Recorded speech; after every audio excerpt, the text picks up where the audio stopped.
Right then. Welcome to another stream. Episode 13 of Manic Miner Chaos. Ugh. As you've known in previous streams, we are in collision hell. Really in collision hell. So we are trying to write the code to do the collisions, but I was looking through the code and I'm thinking we've got to refactor this.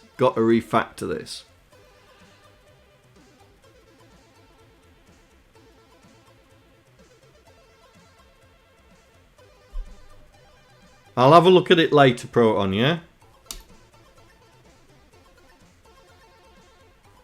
I'll have a look at it later, yeah? I've got it. I've just bookmarked it. Right. So we need to refactor it because the code is getting a little bit leggy. I'll say leggy. And so what I want to do is I want to refactor it to put it into blocks of code that we can handle. Yeah? Blocks of code that we can handle. The reason for that is it's getting difficult to see what we're doing. Unoptimized. it's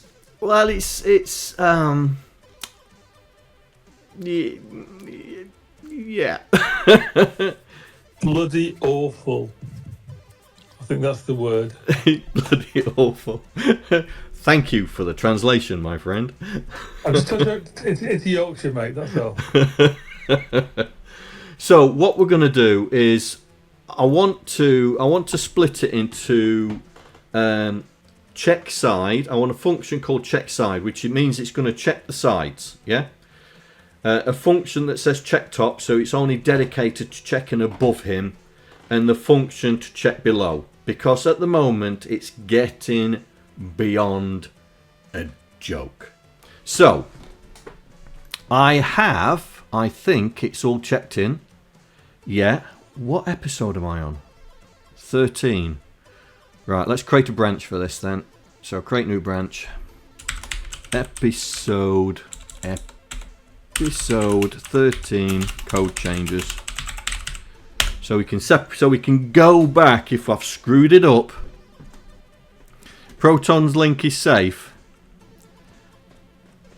Yeah, I'll look at it afterwards.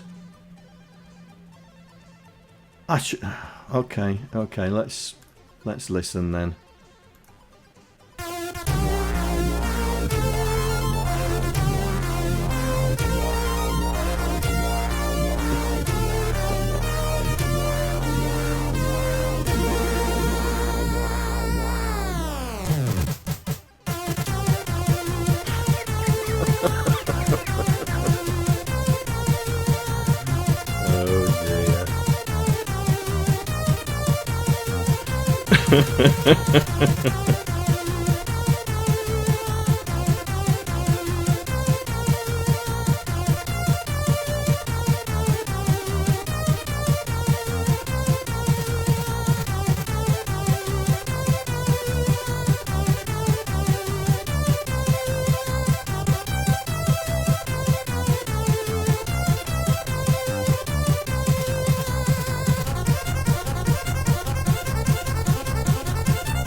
We'll leave that running in the background.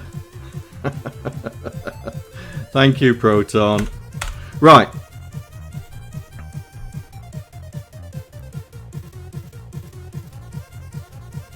It's very Austrian.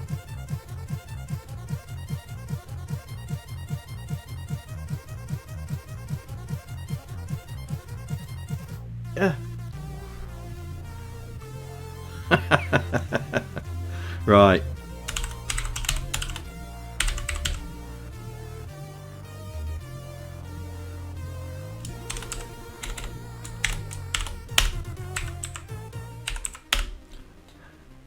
Thank you, Proton. That's much appreciated. All right.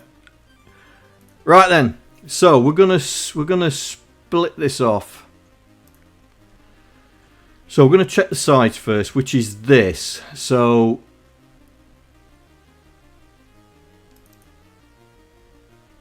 we are checking the side. So this is the checking of the sides. So let's see. So if we're not checking the sides, we are going to check while jumping. Where's that? There.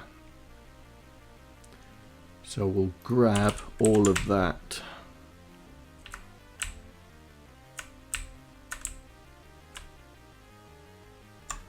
There we go. So this is probably gonna start erroring all over the place, which it is, because I need this, because all the memory locations are inside there. Right, let's do this. Let's do this. Get it all done. Not jumping. Right, where's not jumping? Where's not jumping?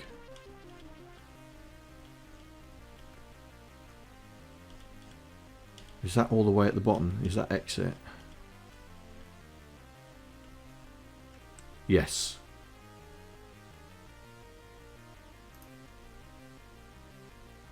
So I need a test to bypass it. I need a test to bypass it. That's alright. So everything else should be fine. Right, let's get rid of all this. And we will come here and we'll have exit to continue.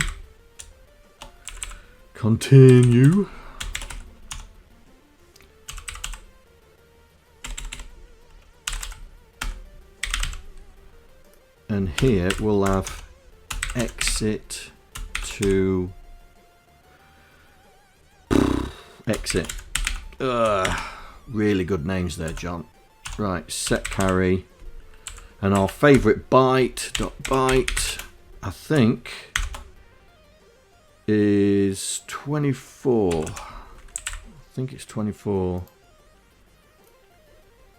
Let's have a quick check.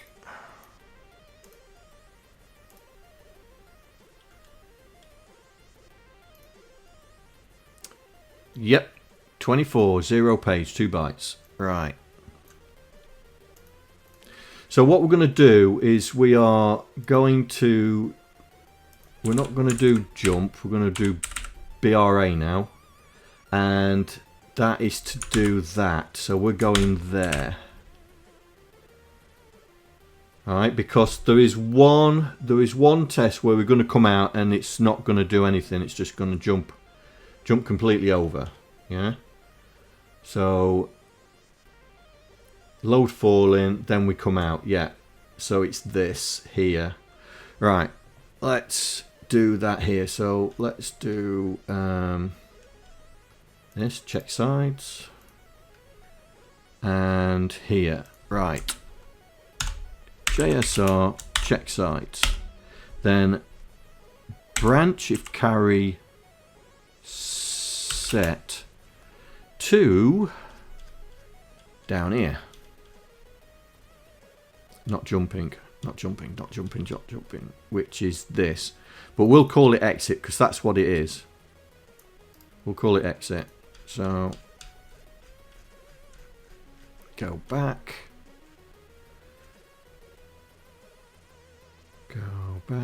Where are we? Here we go. So going to exit, and now all this lot can be run out to there. Right, just make sure. Set carry, we want set carry to jump straight out, which it is doing. Right. I mean, I could do a carry clear and bypass it, I suppose, and then do an RTS, but I like having the we jump out at the same place. Right. So, jump to Willie died. Willie died. Is Willie died in here? Yes, it is. Right. So, let's do this. So if we get rid of that, let's ram that out.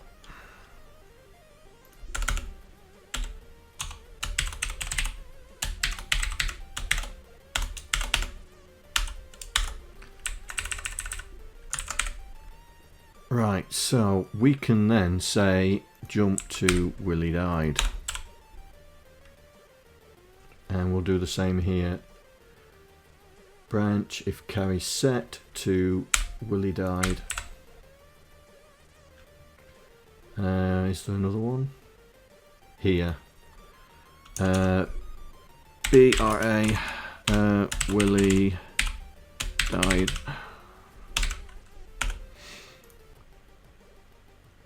Okay. Right, let's just make sure there's no more.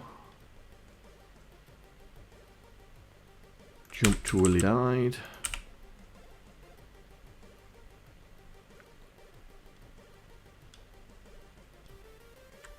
Right then, let's see if I've still got a working model.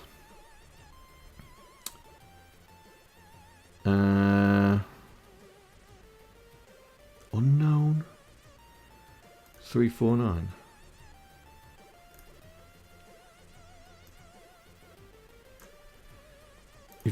Jump to evaluate side positions. Oh, that's there. Okay.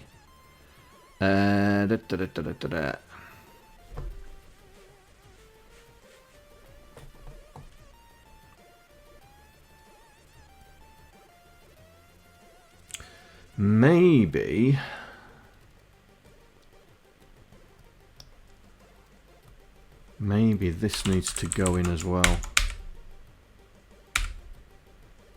Into there, like that.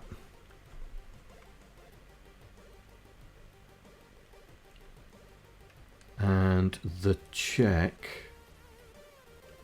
is there.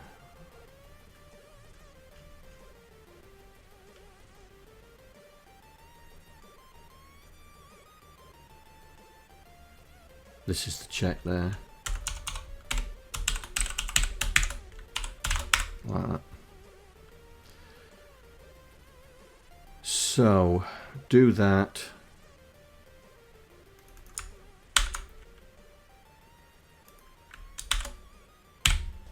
Like so. Check the sides, do that. We should be okay now. Right, let's see. Go. The distance is too far. 349. Really? Okay. This is why I want to change it. Right, so jump if carry set to exit. Because I don't want to be using those macros if I can get away with it. Right, so right, do we still stop at the walls? Yes, we stop at the wall that way. We stop at the wall that way. And we still jump. Now, Andy, you were saying that on the ZX Spectrum version, you said it went into full mode when he hits his head. Yeah? It did when Charlie Farr played Yacht last night. But I'm sure I watched videos at Spectrum version and he hits his head and drops straight down. But how do you get onto there then if it drops straight down? Carefully. Check it. Yeah, because when you were going up, when you bang your head, it just falls onto the next step. Right. If you jump, you can actually time the jump so you can land on the wall, or you can jump near the edge and he will go over enough to land on the edge of the wall. Yeah. See, it's not even detecting that. It's not even detecting the wall there, is it? So I've still got a problem that it's not detect. Yeah, it's not even. It's not detecting the floor at all now. Oh, it is now. Yeah, this. That's why I want to. That's why I want to tidy this code up, because I think we're missing things.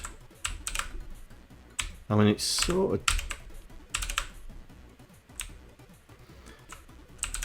I mean, it hits his... Right, I hit... At the moment... Right, there you go. It's done it again. Because what we do... Get on.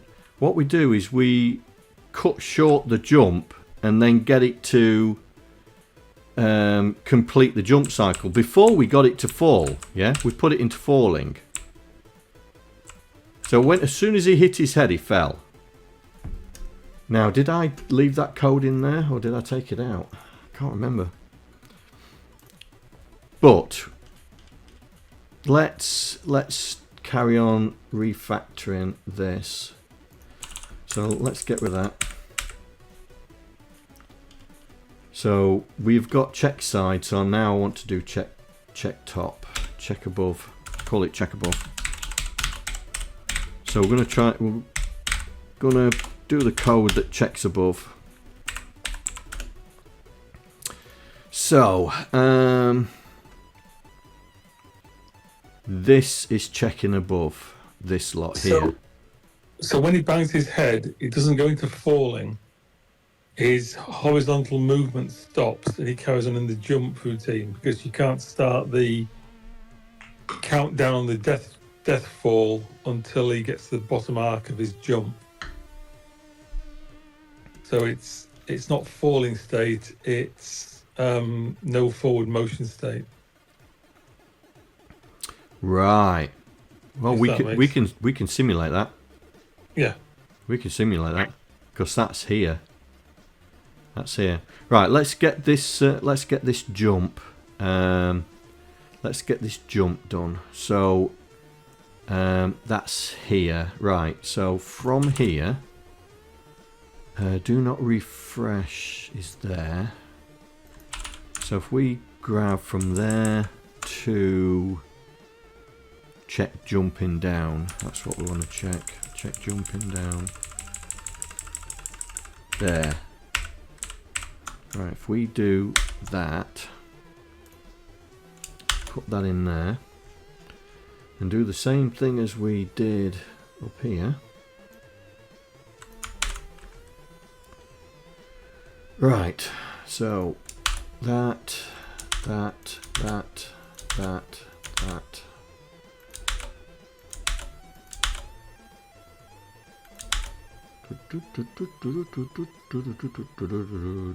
Can tell what I was watching at the weekend. Right, exit. So we can put exit here as an RTS. Now we don't need that jump because it's branch if equal to exit plus. Don't need that. Jump. Branch if equal to exit. Right.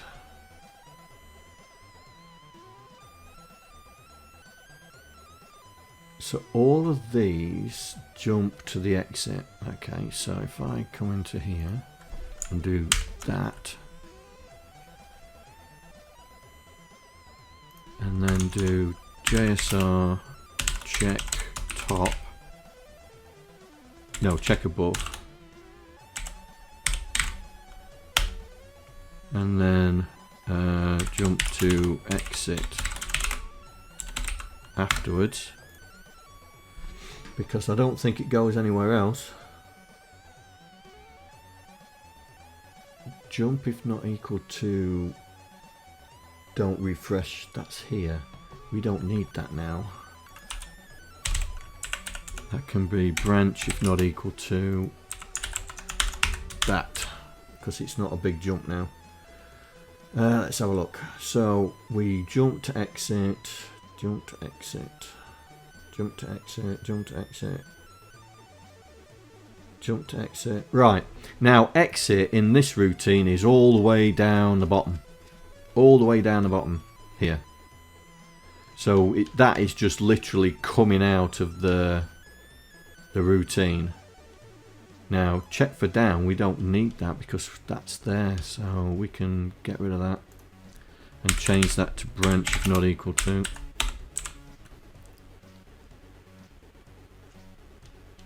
Right, so we've now got a routine that checks the sides.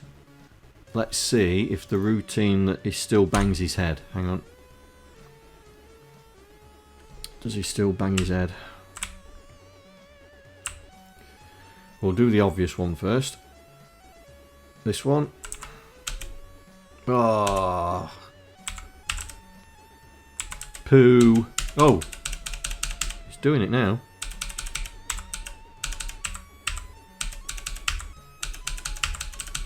Oh, he's doing it now. You always had that problem where you think it's just a boundary check thing that goes a bit weird. Yeah.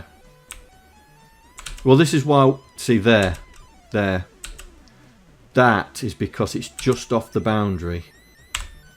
Now it's on the boundary. That's why I want. That's why I wanted to refactor it so I could make it a bit. But it's still, oh God, it's still a bit tricky on the old jumping, isn't it? Right. So he bangs his head there. So we can do what Andy's just said, which is here. So if we, because we're doing that, we can do store 0 in storage dot Wiele dot direction, I think it is, direction. So if we store in direction, that should make him fall straight down. But he's still in the jump cycle, we've just got no horizontal motion. So here we go. Oh, did he bang his head then?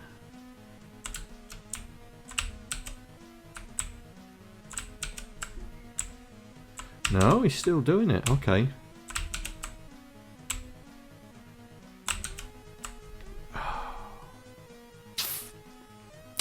Hang on. Let me just find out what variable I'm using to do the motion. Go away. Execute, execute, execute. Load direction. Oh, hang on.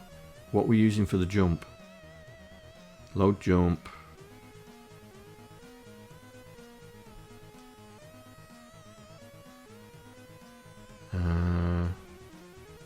No, jump is only using Y, so whatever's in direction.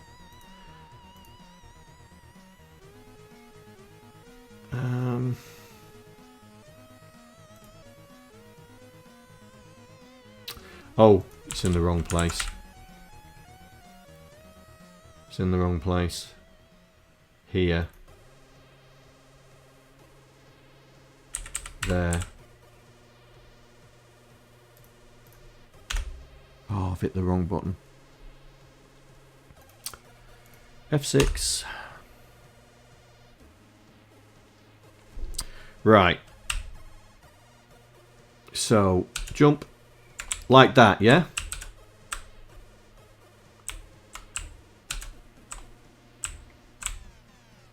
Yep. So he still get up.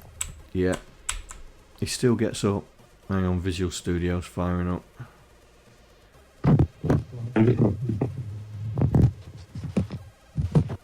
Right.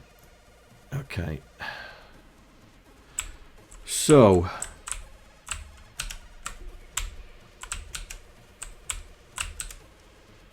Oh, see this is what, yeah, we're going to have to check not on boundaries because sometimes it's not doing it like there. But this is what I'm going to get onto in a minute. Right, so that's that. So far so good. So we've got another one, which is check underneath. Check beneath. Is that how you spell it? Yep. So we're going to take all the code now that runs underneath when he went underneath him. So that's down, I think. Check jumping down here. So what we're gonna do is, I mean this this is irrelevant because it goes through it no matter what.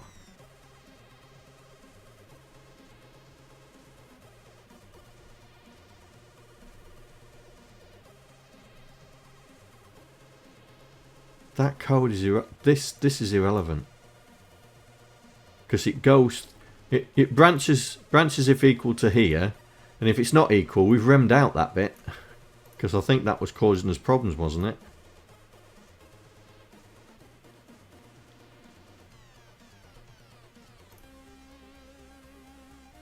I think that was causing us problems. So we don't need this bit. But I'm going to put it all in this, so check beneath. So it looks like we've got a jump out.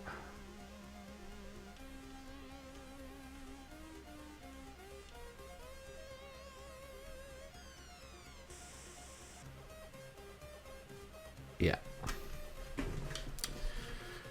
Right, so let's grab all of this all the way down, and then I'm going to separate it out a little bit as well. So we'll do that as well, because I'm going to separate it out as well. So RTS, and we'll do what we did before.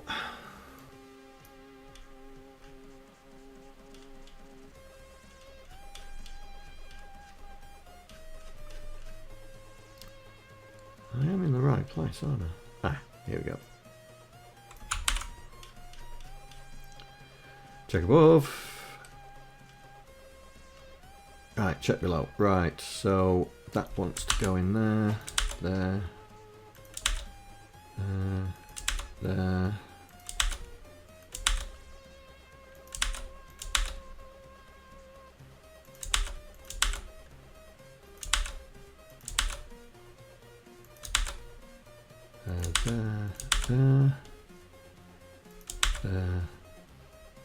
Right, so this we should be able to rem out. Oops, undo this one, that one, and we'll do JSR check beneath. Right, so we'll leave that in there. But what I want to do as well, oh, I'll check that this is working first. Right. I mean that shouldn't be needed now, I don't think. Oh, it could be still too far. Right. Is anything special there? I'll leave that like that.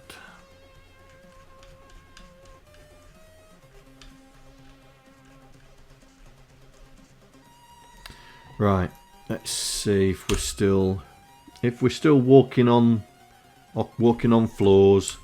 Do we fall off? Yes, we do. Do we jump back on? Yes, we do.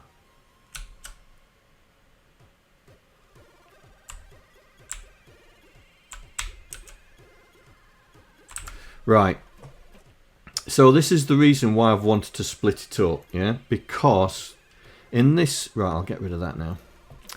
Because in the check beneath, we've got so many things going on now. Right, down the bottom here. So we've got so many things happening. I want to split it out. So this collapsing, yeah. This checking for collapsing, I want to take that out, yeah, and put it into its own routine. All right. So let's create another one. Check for collapsing floor.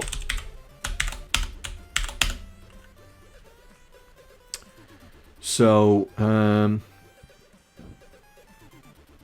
right, so there's the check. Check for collapsing. So here, so JSR check for collapsing floor, and we'll just copy this out.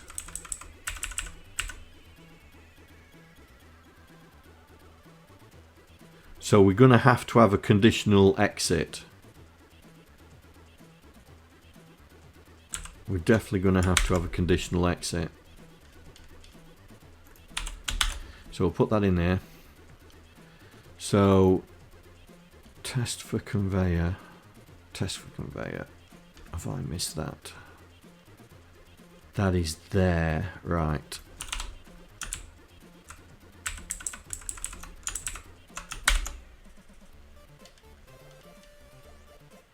So put that in there, and then like that, put the RTS in. So don't exit. This is the bit that I was looking at. So don't exit here.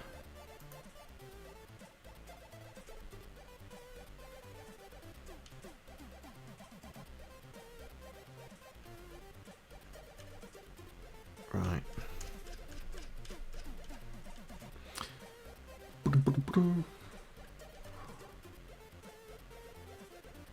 Test right collapsing.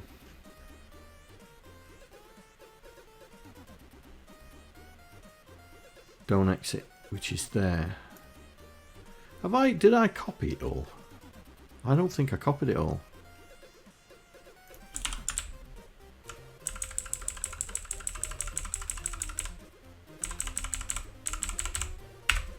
No, I didn't.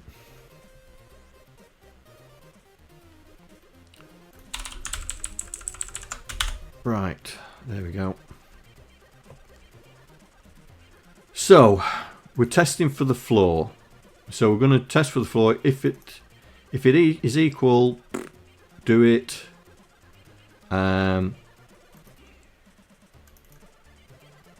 Test for conveyor. Where's test for conveyor? Oh, right. So this is where we need to come out. So if it's equal to 0, then this is where we need to come out. So exit to continue. So we'll have one of them.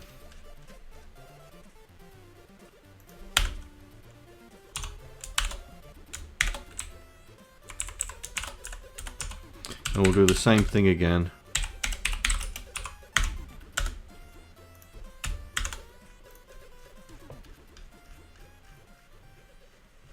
Did I do that on that other one?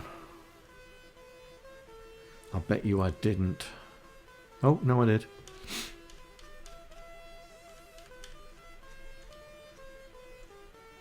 Right, so where are we? Right. Am I in the right place? I don't think I am. No.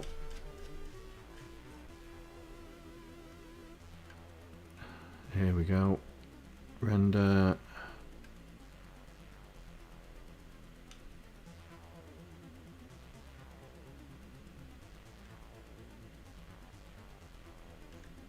This is the one. Right. We want to exit to continue. If it is not equal to 0, then we test for the floor. So we test for the left floor. Then we test bottom left collapsing. Yeah. Then we do the bottom check. And then we store it back. We're not doing this anymore, is it? No, we're doing the copy back, aren't we? So we don't need that. So we're doing the copy back. Then we check for the right. Branch if not equal to don't exit. But there we need to do... no,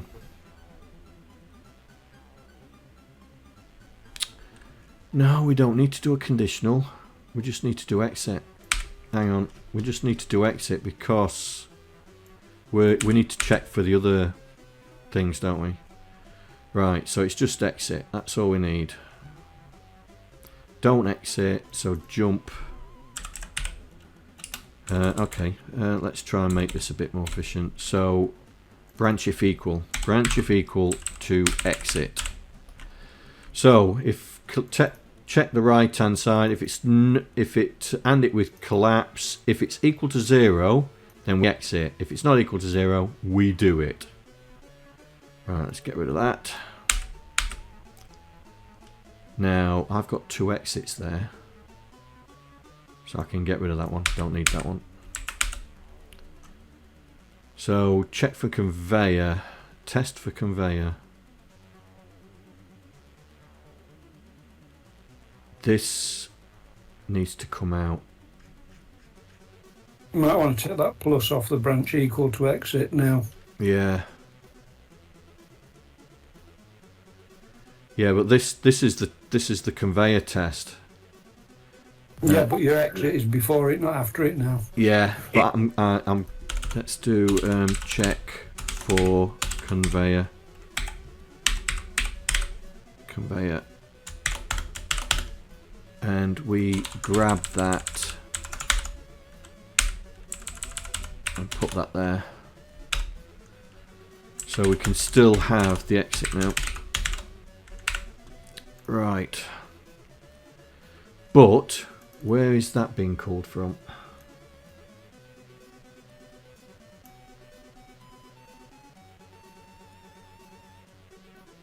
We are not calling that.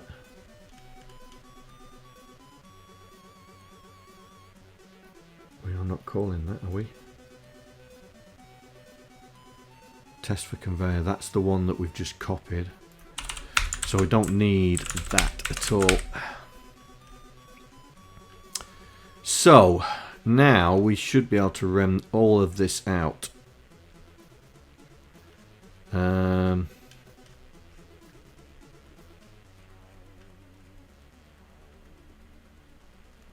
Check sides, check on the side. It's up here, isn't it? Yeah. Oh, have I remmed it out already? Oh, I've remmed it out already. Right. Let's just check that I've got everything. There's a test for conveyor there.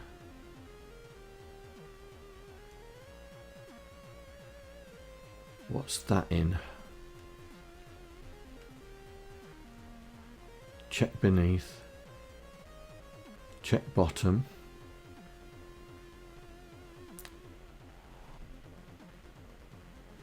Oh, hang on. Is this... Have I copied it? No, I haven't, have I? I haven't not. Oh, right. Check for collapsing floor. That's the thing. Right, I can get rid of all this now. Get rid of all that.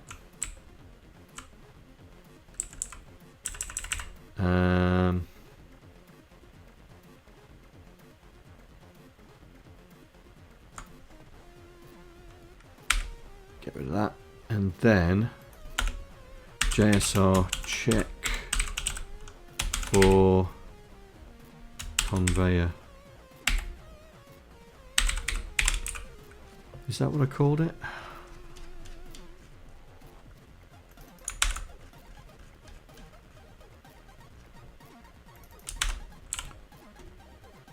Check for conveyor.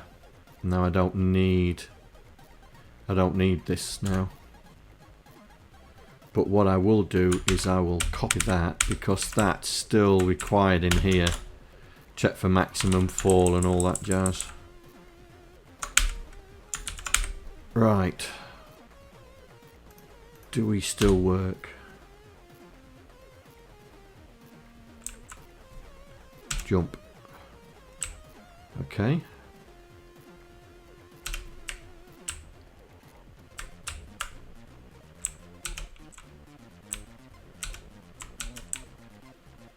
Well, the collapsing floor is still working.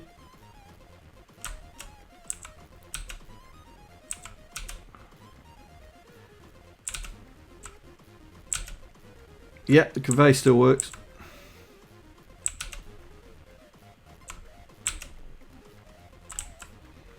Right. Yeah, conveyor still works. Right.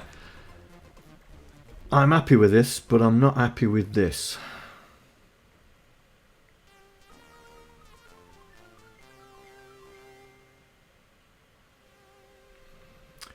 Because that...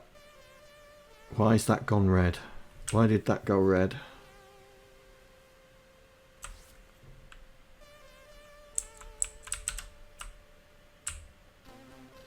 Oh, I wonder if that's my debug. Hang on. Hi, John here. Another subscriber. Stay a while. Stay forever.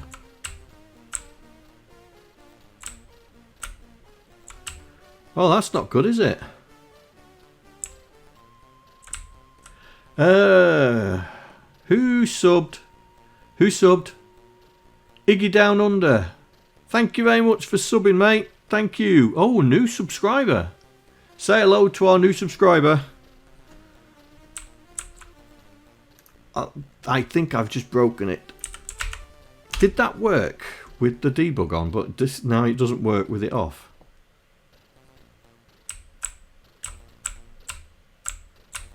Oh, that's interesting.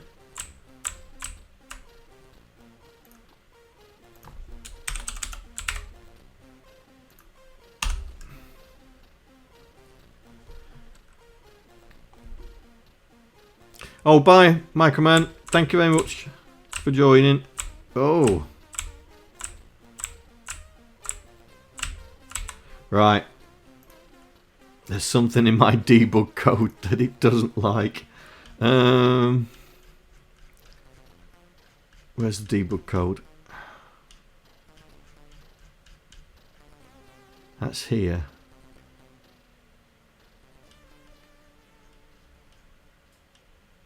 I don't understand why that doesn't work.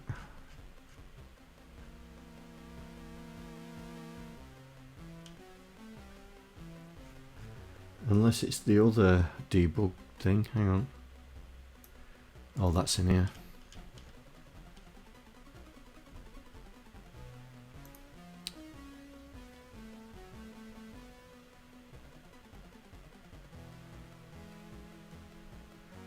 Oh, why is that not working? Render.move sprites.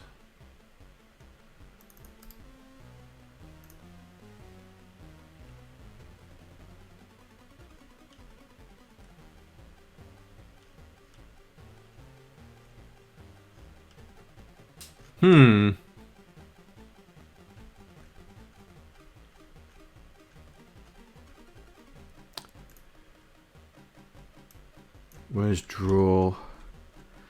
Why is it not flipping? Why is it not flipping? Why is it not flipping? Because of the direction.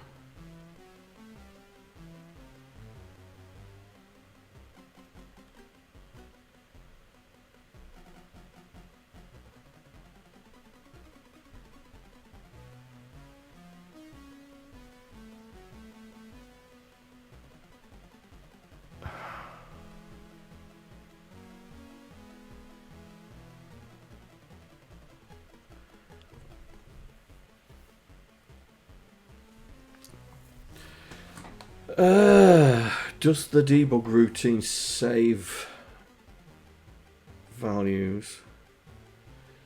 Yeah, but it's...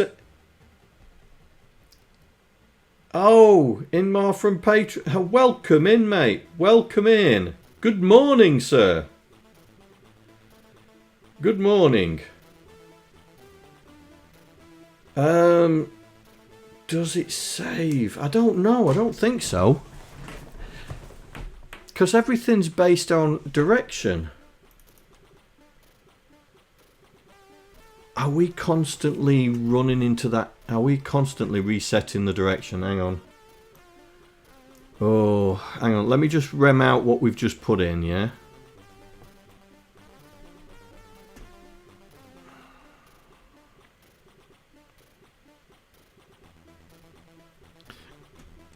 An ungodly hour from assembly language. Right, hang on.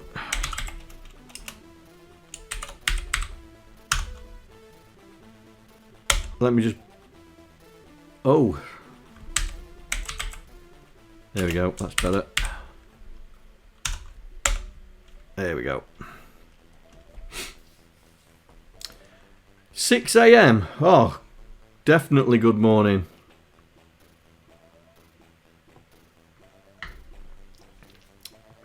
Right. Sorry for that rude interruption. Right, I was looking for the... where I zero out the direction. Here.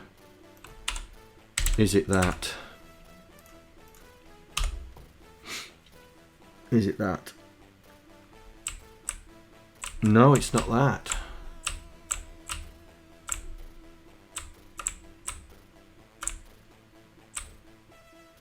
Well, that's a strange one, isn't it? Also, my keys are gone weird.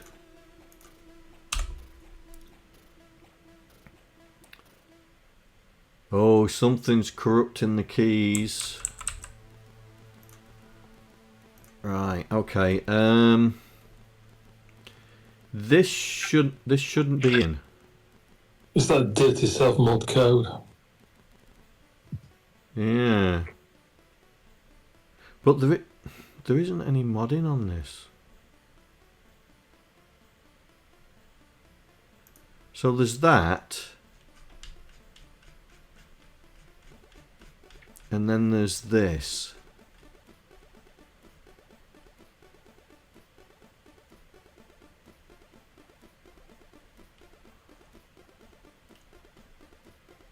See that is not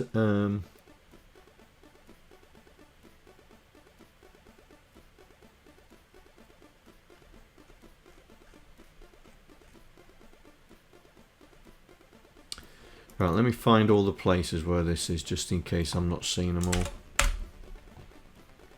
Right, so we've got that one which we've looked at. Then we've got, oh, we've got two places. One's there.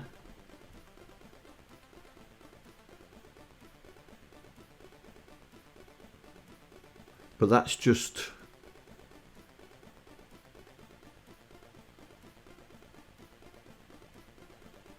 Okay. One's there. And one's... Oh, I wonder if it's this. No, it can't be.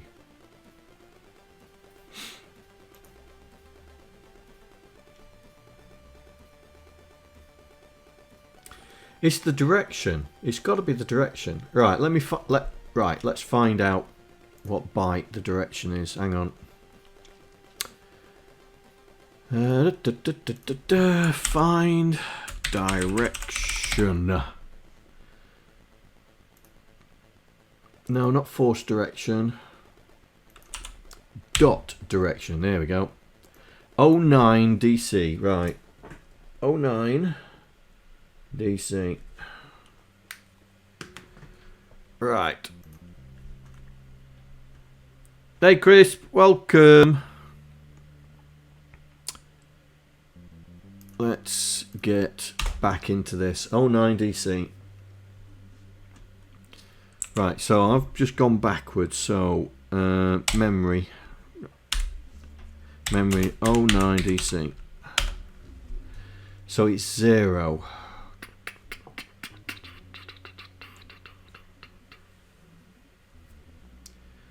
Right, 5.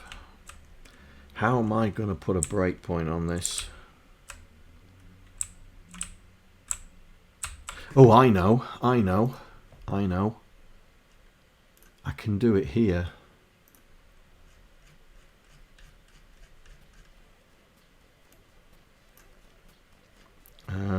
Draw. There we go. Right, so let's put a breakpoint there and see if it's doing that.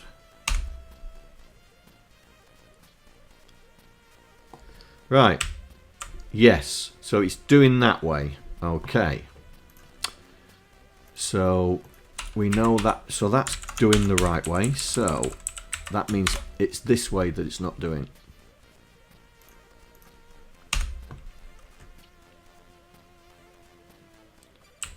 Okay, go.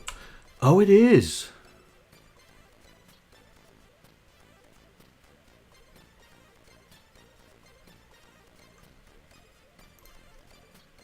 So why is it not flipping then?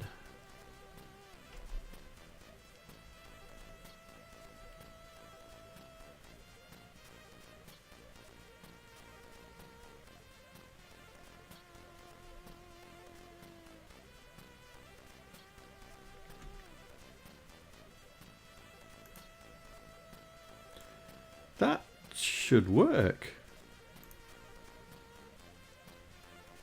That should work. Ugh. Has any of the Streamlabs messages come up? No. You're just trying to hide that store so people can't buy excellent merchandise. Hang on, mate. I think the cloud bot switched off. Let me just check. The merch filter. Oh, it's asking me to... Our terms. Continue. Cloudbot. Yeah, the Cloudbot switched off. Right, try it again, mate.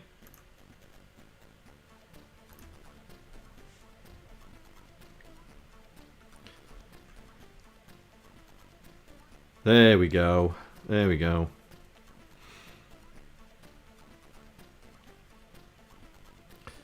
Right. Okay. So it is going into them, but it's not flipping the sprite. Now, why is that? That link's also available on magic64night.com. I'm gonna have to put it on mine and all. I just don't have time. I don't have time. Macros. Right. Set. Copy. Set up sprite. Move. Flip.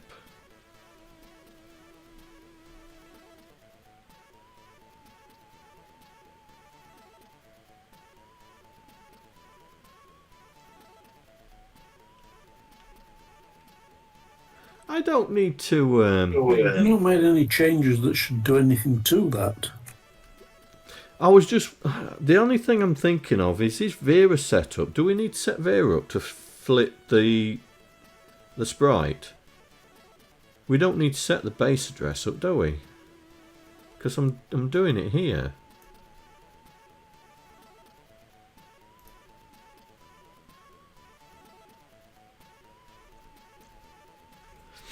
Hang on. Let's... Right, so it's this one. It's this flip that's not happening. So we'll put a breakpoint in there and we'll see what it's doing. You're using hardware flip, aren't you? So you're setting a bit in the... Yeah. So you need Vera because you need to talk to its point in the table. Yeah, so... Right, let's put the Vera memory up. No, we don't need to put the Vera memory up. We just need to do memory 9FOO, don't we? That's the Vera there, isn't it? That bit, that. Right, so... 920. Yeah. FC.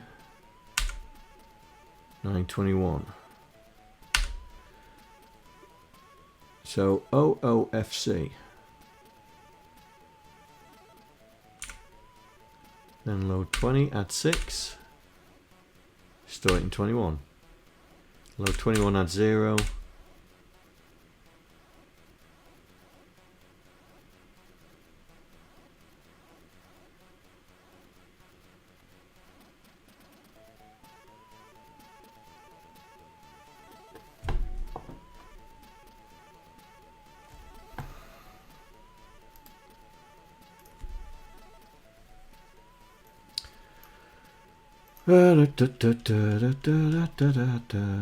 Boink.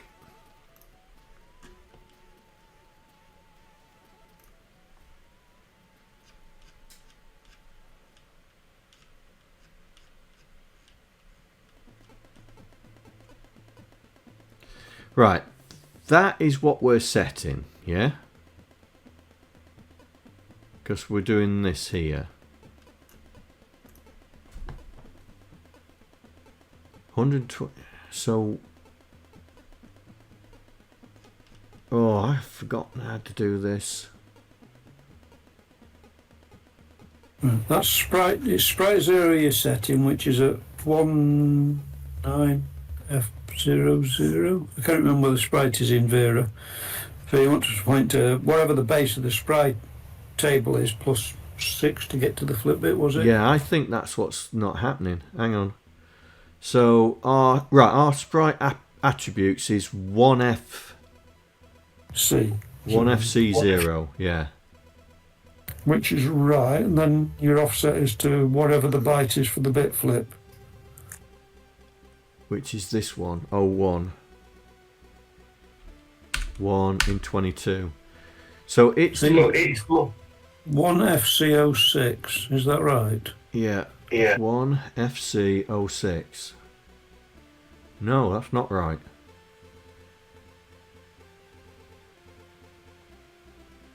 I have to pull my map up. I can't remember which byte the split bit is. Oh, it is. Oh, it is. Yeah, that's right. FC00 is sprite 0. Yeah. Yeah. So 6 is the flip bit. 6 is the flip bit. Where are we? There. 6 is the flip bit. Alright. Right. So you need to alter bit 0. Yeah, so we load 25. And it to keep whatever's there and then store it.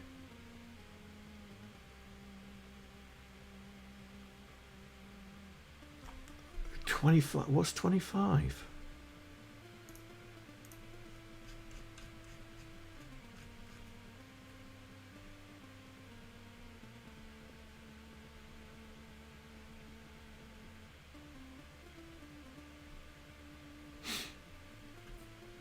Oh, that's just the address select, isn't it? We just set 23 is the data. So we're loading Vera 0. and with 7C. Oh, and with 7C or with 0 and or with 1. What code's this, John? I had no idea, mate. That don't make any sense at all. I didn't write this. Hang on, flip bit. Flip the sprite. Flip the sprite. Hang on, let's just make sure I'm using the right one. I am using set sprite flip. So set sprite flip. Set sprite flip. That's this one. So we set up all the Vera, blah, blah, blah, blah, blah, blah. Oh yeah, that's there. Look.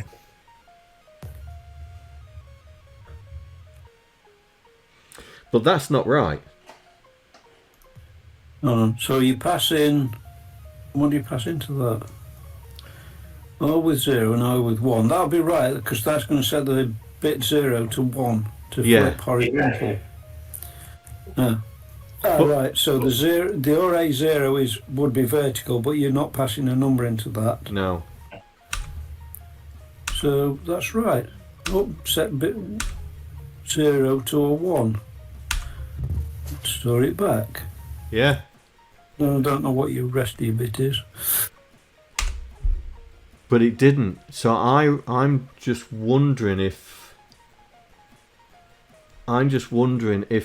Vera, I'm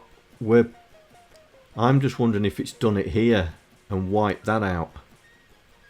I'm just wondering if Vera's not set up. But we just stepped through code and it was. No, but what's the byte that tells us which one we're currently on? Is that control? This one here, 25, yeah? Yeah. So 25, 0, 1, 2, 3, 4, 5 is set to 01. No, that's not right. 0, 1, 2, 3, 4. None of that looked right now. I don't know what it's doing. What's happened to that?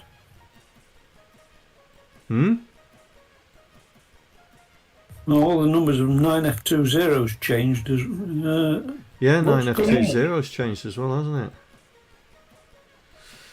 Right, let's do this again. Let's run it again. Let's step through it another time. I think it's looking at the wrong Vera address. So I'm wondering if you've got an index somewhere that's wrapped around and it's overwriting something. Yeah. Memory 9F 9F20. Let's get it right. 25 0 1 2 3 4 5. That control is the most significant bit, isn't it? So that's looking at Vera 0, isn't it? I thought it was the least significant bit. That's looking at Vera 1, but you've not got to the actual. Hang on. I thought control was here. Yeah, and bit 0 is the address select. Oh, it's that one. So it's looking at Vera 1. Yeah, but you haven't got to the point where you're looking at any Vera yet. Okay. Alright. So, we initialize the address, add FC, add the 6, because we lump Juergen ahead. Load 21, add 0, store it in 21. Right, 25. This is the control bit. Load 25 and it. Store it. So we've stored it as 0. Right, so we're definitely on Vera 0.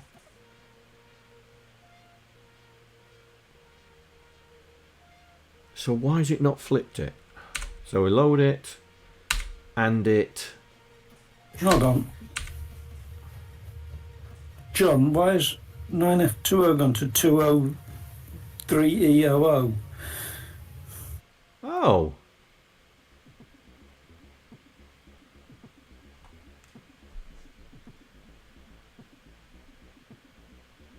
Oh. As soon as you did the load from 9F23, it went weird. Hang on.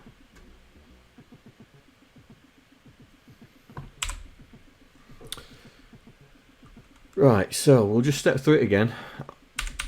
So we're setting up 20. Oops. Memory 9F20. Right. Add 6. Store it away. Do that in 21. Right. 01 FC 06. So we've definitely set it. So now we're setting the control. Yeah. So 25 FE. Now control was 1. Store it. Oh, you're jesting me. John, you need to do that. Need to do that first. Need to do that first because we've just set the memory address for Vera 1, haven't we? Yeah, because it was on Vera 1 when you entered the routine. Right. Let's tweak this. So where's the control? This. Ah! What a plank. We've been lucky we haven't come across this because we haven't been messing around between Vera 0 and Vera 1, but now we are messing around. We may have to do this on everything. Set the control before we set the address.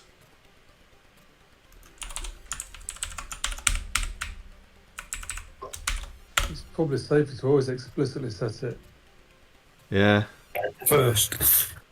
Set it first, yeah. Right, so I'm setting it first before we're doing it. So all these macros are going to change now. So we'll do that there as well. Control. Okay. Right, control there as well. So let's put it there and get rid of that one.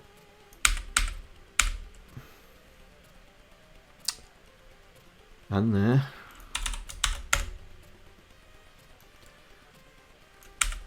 Trust the debug routine to find this, isn't it?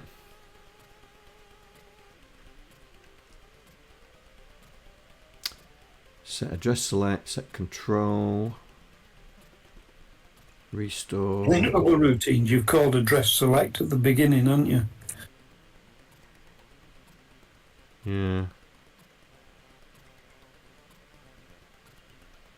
That sets it first as well. That sets it first. Right, okay, so have we got them all? So that's something else got to remember. Always set the Vera select first. Unless you go into there knowing that it's set how you want it to be. Yeah. There's always a danger though, you change something later on and it fucks it all up again. Yeah, yeah. Right. Okay, right, let's see. Doing that, has that fixed it? Have I still got the breakpoint in? Yeah. Oh, right, here we go. Look at that. Okay. Well, that's a new thing. That's a new thing. Right. Right, remember, boys and girls, set your control before you set your control before you set the address.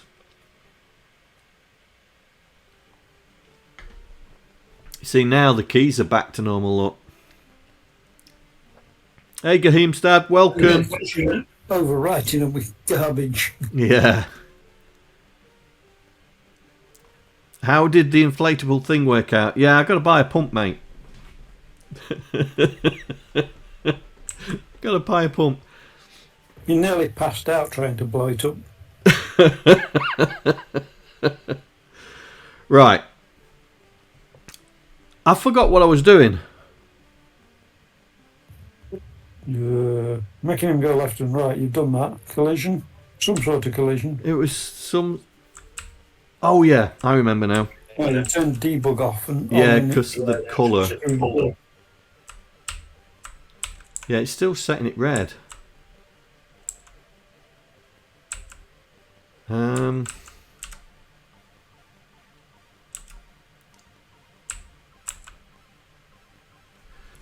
the keys have disappeared, which is what you said last time, wasn't it, on the stream? Right at the very end, they said the keys kept disappearing. But I don't think the keys have disappeared, though. No, but the keys aren't in the virtual map, are they? Whatever you want to call it. You draw them on separately. I'll have to check. They only disappear after the dissolving fluid vanished. No, yeah, as soon as it hits it, they vanish. Yeah, because we copy it back, don't we? Yeah, as soon as it hits something that changes the on-screen graphics, it sets a redraw flag, which redraws the whole of the image, and it doesn't draw the keys again, because the keys aren't in the map.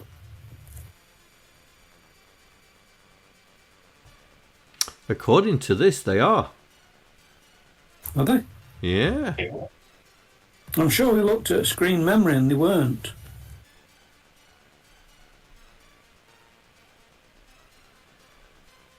According to this, they are.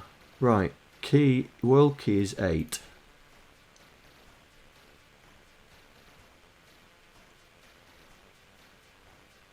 Alright, run it. Bring the screen RAM up and have a look if we can see the keys in RAM. Yeah. wherever the screen is, and then walk onto the thing and see if they vanish. Yeah. So hang on, let me It's just. not going to be doing with your shadow screen, is it? That you're only acting on that rather than the one you're looking at? This is what we're trying to find out, mate. Right. So I thought the keys weren't in the shadow RAM. right, we'll have a look. 8,000, yeah. 8,000. So F6. Right, so if I F12 and we do memory 8,000. So this is the shadow. This should be the shadow, but that's not the shadow.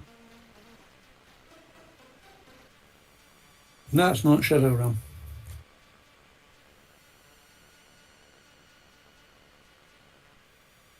Is it something to do with the banking?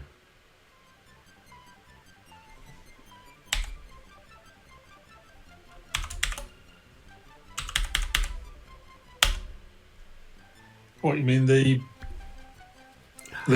memory paging for the main memory? Say again, mate. Say again. Do you mean the main memory banking? Yeah, because if I do memory 8,000, I'm getting ROM.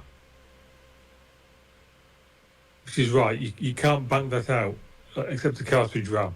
You can't bank that out into RAM. Yeah, but I can look at the memory underneath it, can't I? When I do. There's no. There's no memory underneath it. It's not like the C64. That functionality is not available in the 65CO2. Well, how am I storing this screen at 8,000 then? Sorry, so 8,000 isn't ROM. 8,000 is the memory that you can bank in and out. Right. Yeah, but we shouldn't have touched the bank bits. No, and that's 0. Memory location 0 identifies what bank you're in, and you're not writing unless you're writing. You meant to put #0 somewhere, but it being a store command, so that wouldn't make sense because you can't store #0. It was in 0. 1.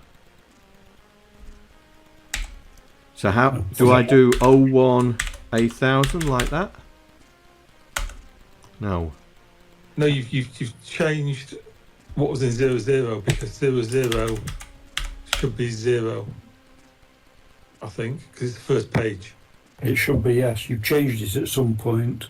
You're going to store to 0 somewhere, mate, or an ink 0 or something. Because if you reset now, that 000 will become 00. So you've paged out your screen by the look of it, or somehow.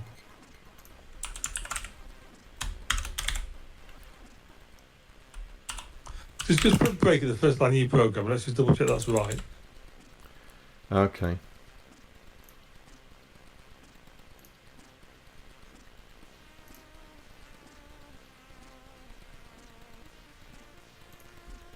I'm sure it defaulted 0. I am.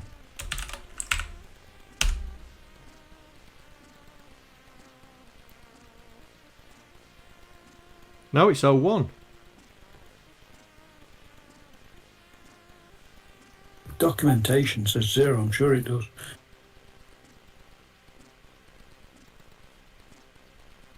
Well, this is the first line. Address 0, banked memory, current RAM bank, sets to 0 on reset. That's what the documentation says. Defaults to 0 on reset. Then why is it 1 then? I got no idea. Yeah, got no idea. Okay, so how can we look at RAM bank 1 on 8,000? Change 0 to a 0. Or can you do memory 1000? Is it memory 100? Yeah. Like that? No. No. Because there's only the memory at A000 that is banked, and it's controlled by that bit, that byte. So memory 8,000. See, it's showing me bank 0 A1000. So how can I get it to show me bank 1 A1000? 01 colon A0. I don't know. Memory 01 colon A1000. Colon. Colon.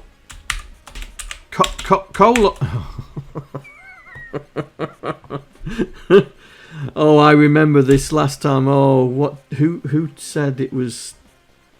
Because colon doesn't come up. You can't select colon. Yeah. You must be able to. Just where it's hiding on the keyboard. You can't select colon. Yeah, the shift on the keyboard doesn't work. Yeah. The shift on the keyboard doesn't work. Right. Copy and paste it from a window. I don't think we can do that either. So no, I don't know then. Didn't you suggest using a different debugger? no, but somebody said because we was doing it before. Someone has said how to change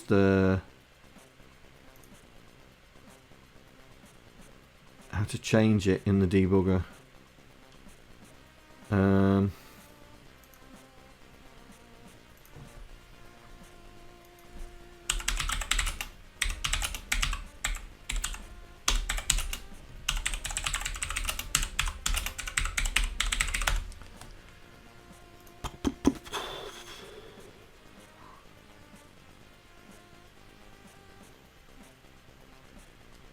Yeah, I know about that. I want the debugger. F9 key to cycle through keyboard layouts. Or you add the key map command. No, that's not going to help.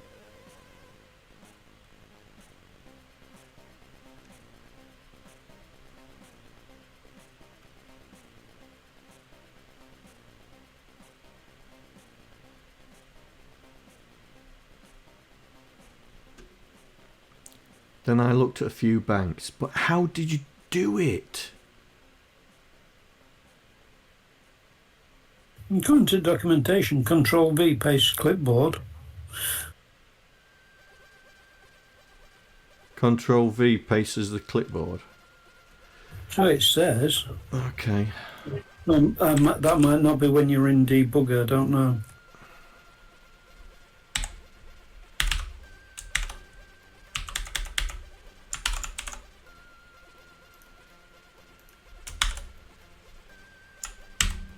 No, just comes as V. Yeah, this is the crap documentation. Somebody told me and I've forgotten. Oh, right, okay. There. Right. Memory 018800. So There we go. There we go. But page down should scroll down it. yeah, but that's not our The first screen. line is A3. The first line is going to be A3 anyway. Yeah, but that's But not our doesn't screen. Oh, it's not our screen because we put a breakpoint right at the very start. Right.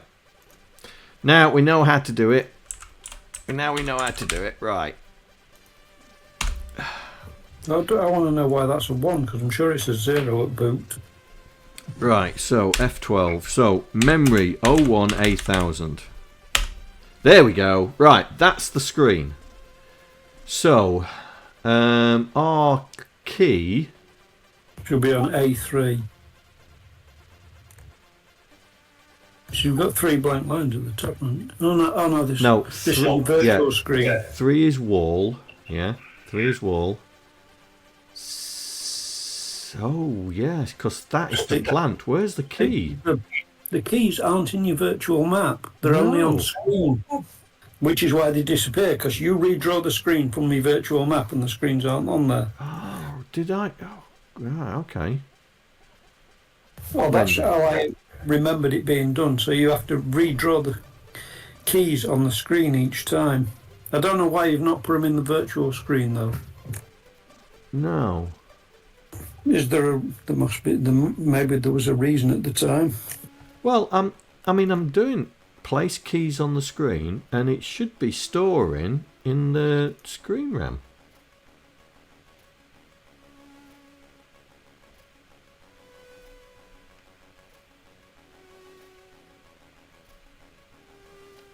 That should be storing in the screen RAM.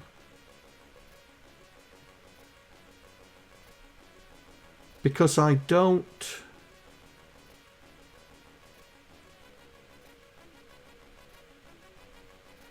So, I store it here in the screen RAM. Hang on. Right. Let me put a breakpoint.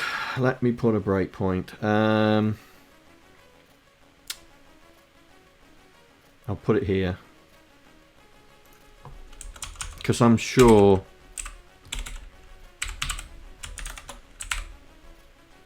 I'm sure I was doing it right. Oh dear. One problem after another. Right, so this is putting the keys on, yeah? So, memory 01 8000. So we've got the wall and everything. So here we go. So we're loading we're at the key position. Night Rob. Transfer it. We're loading that.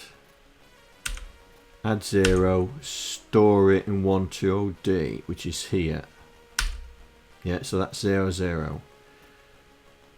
And then here as well. Yeah. Then we load in the high byte. Add A0. So it's coming as A0. Right, okay. Store it here. Then we add 2, and that stores it in the color shadow. Then we bring back X, which is 9. Load the key, which is A, and store it. So we are looking at this point here. And it does.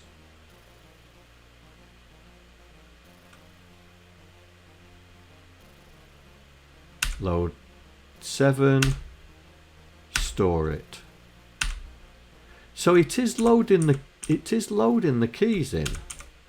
So when is it redrawing that screen and not putting them in there again? Yeah.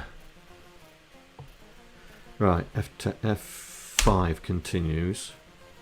F12. Has it gone? They've gone.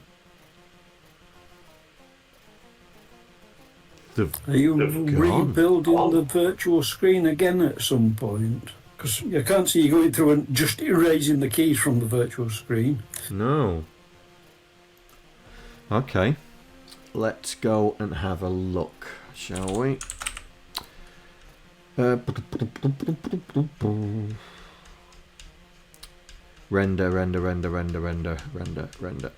Here we go. Prep level. So prepare background screen. Let's find out if there's more than one instance of that. No. Clear screen for level.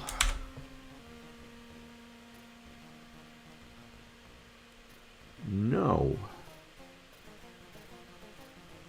You prepare background screen, put keys on screen, put switches on, put doors on, then copy to Vera. Yeah. That's it. Yeah. And we know we're good at that point because the screen, the keys appear on screen. Hold on, John. What's prepare background characters do?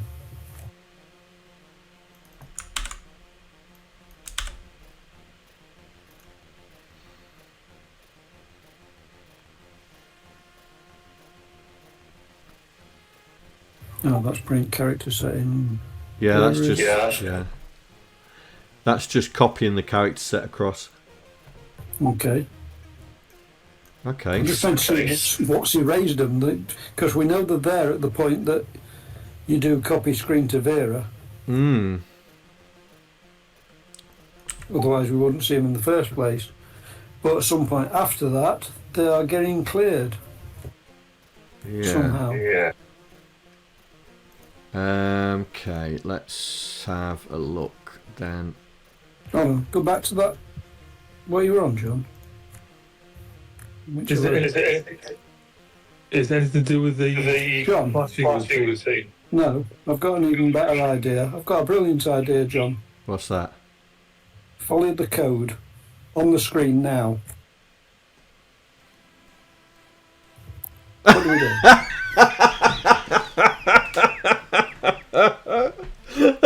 do? What do you do after you've prepared your levels? Somebody can do plank now. What a plank.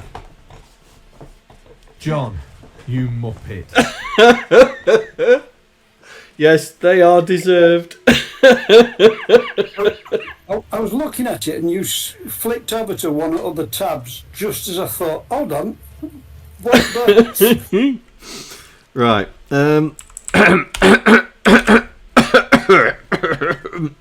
Everybody look away.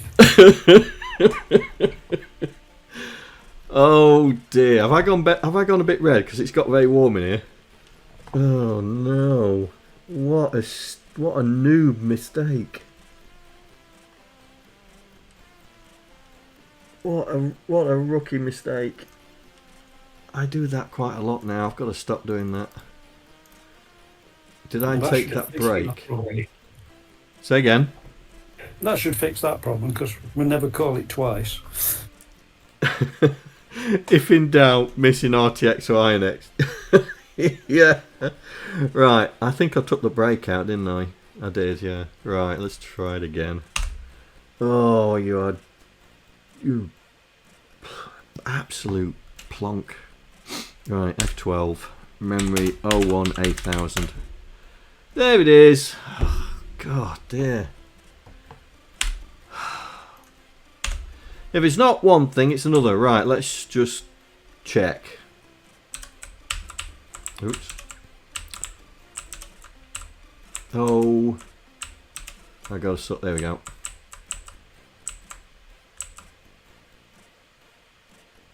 And the keys are still there. Yeah. Oh, come on, jump on. Okay. Right. Oh, jump. Right, I'm going to say it's the documentation that's just garbage because I've just booted the commander up on mine and byte 0 is a 1. Yeah. But it says in the documentation, this is defaulted to 0 on reset. Oh dear. Right, so I think the problem is we're not setting the colour. I think that's what the problem is here. We're not setting the colour to the background colour. I'm sure you did that. I'm sure you put a 0 in. I think I took it out, mate. Hang on. I think I took it out. Here. I think it was here, but I took it out. Right, so Minor Wiele. Compare now. I want to do this. Oh, that's dropping at me here. Right.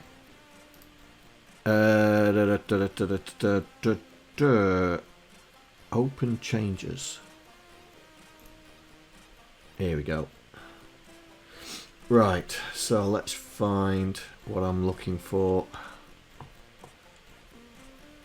And this, people, is why we use GitHub. Here we go. This is the stuff. This is the stuff here.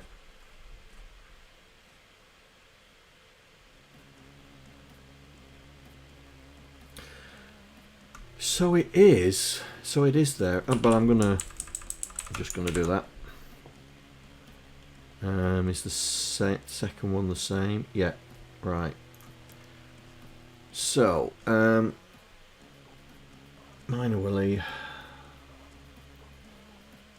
Yeah, it's there, look. It's there. Right, so, after putting the character on the screen, after putting the character back on the screen, get put.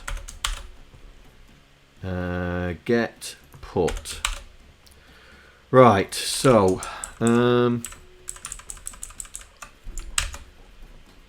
so we compare with world ending. Load the background color, store it. Right.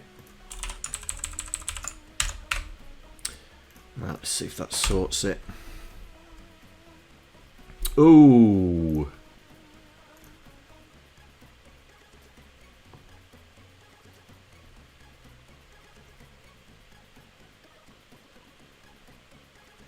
Right, okay. Bottom one jumps to exit. Yeah, that's exit, isn't it? Yeah. Right.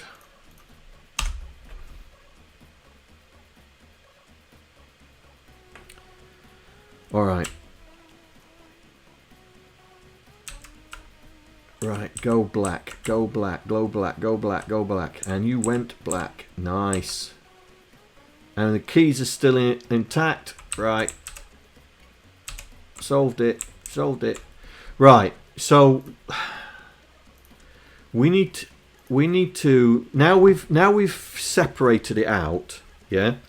So when we are doing our checks, I'm gonna have to delete all this when I'm happy with it.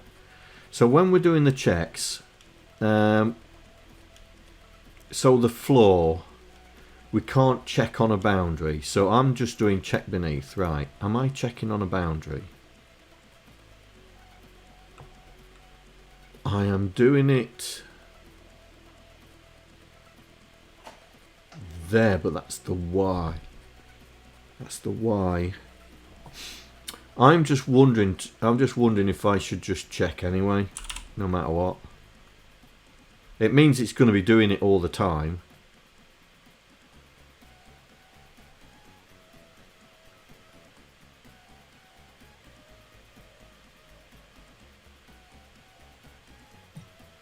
Night, Fairlane, if I didn't miss you. Alright, night, Fairlane. Right, am I doing any more checks?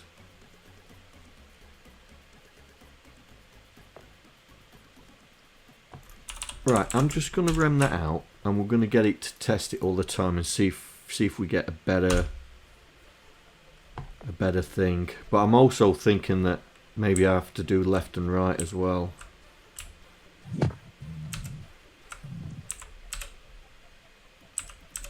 Yeah, that's just fallen through, didn't it?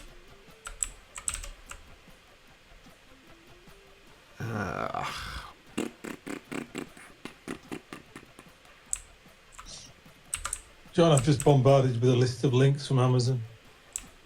Have you? Yeah, for after the stream. Cheers, mate. Check it. Anything else you want, give me a shout. Yeah, cheers, mate. Right, so just remming that out and not and checking all the time as he's got it falling through it, and now I'm stuck there because it's looking at. Okay.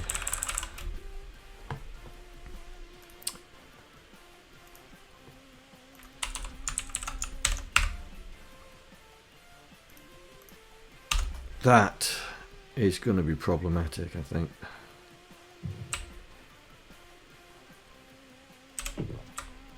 I mean, it's done it. How did I get it to fall there? It fell through there. That JNE is a macro that John's written that does a reverse branch because it's out of it's too far away to just do a branch, not equal. So it does a branch if equal round a jump statement. Yeah, what Andy said. I just created some macros to do long branches. If you want to see, our long branches. So basically, like J and E. So basically, it's doing branch if equal to bypass and then jump. Yeah, and I've done all of them. So we've got jump if equal, jump if carry set, jump if carry clear, overflow, minus and plus. In fact, that should be a P.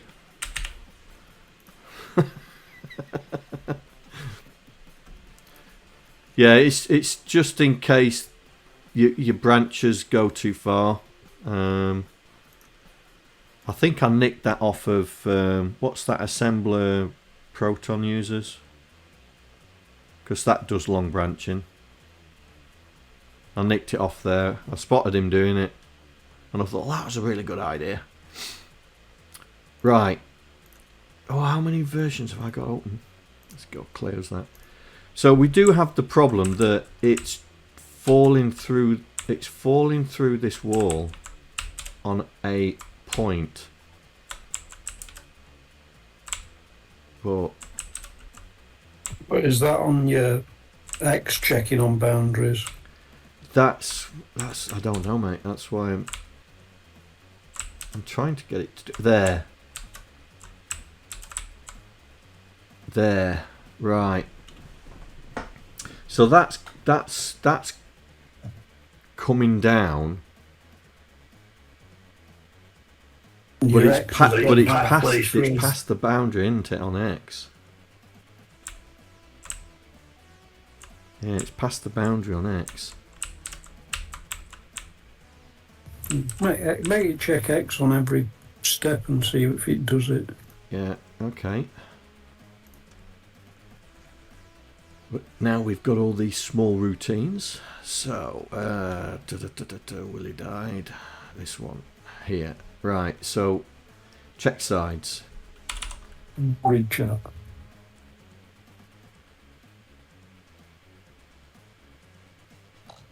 I think the current code's private at the moment. Yeah, it's private at the moment, mate. Have you noticed something?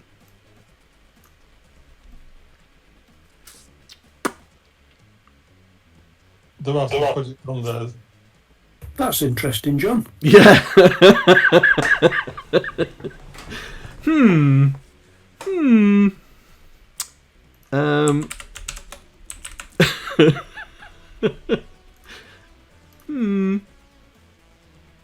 Right, let's see if that fixes it. Oh, it's not row, is it? It's col. X col.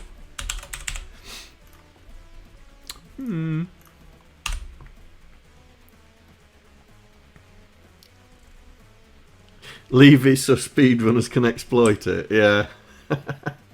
Right. Do we stop? Yes. We're still banging up against it. Right. So let's see if I can.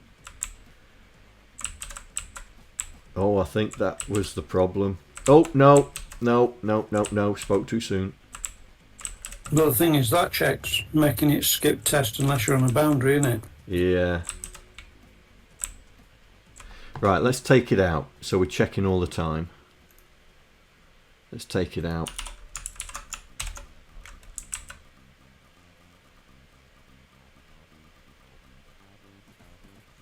Oh no.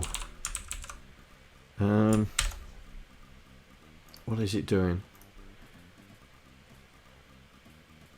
If it's not equal to 0, it still evaluates. It still evaluates on every. All it's doing is it's getting the collision.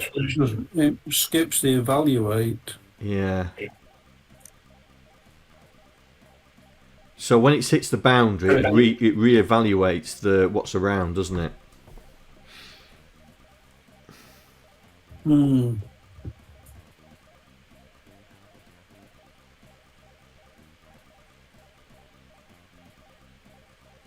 All right. We'll take it all out. So it's going to be evaluating. It's going to be getting all the time. Let's see if it has any adverse effects. Okay. Let's try and repeat. Right. I'm stuck.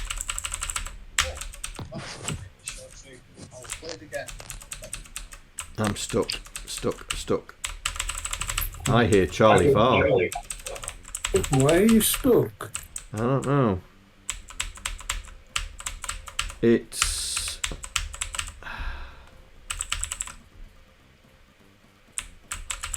Yeah, I'm stuck. So I'm just wondering if it's thinking it's hit a wall.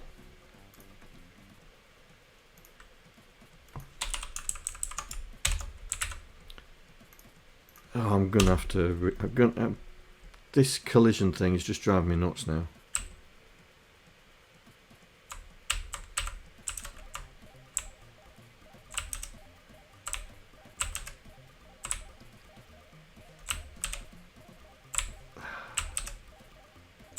I mean...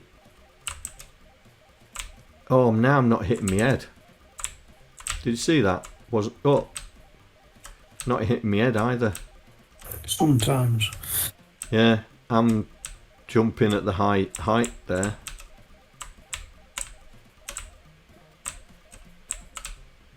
Now it's hitting the head.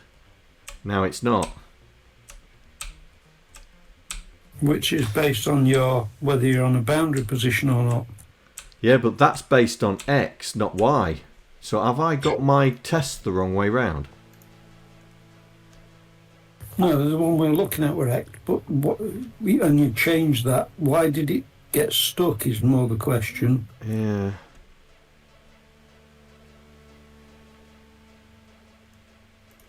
Don't refresh the collision matrix. Which is this. But that's right. If it's 0, then it refreshes the collision matrix. But the problem is it's not going through it.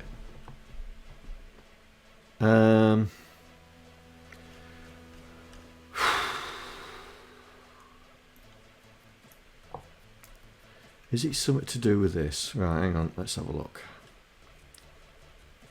So this is the collision detect. So we work out where he is. We work out the remainders.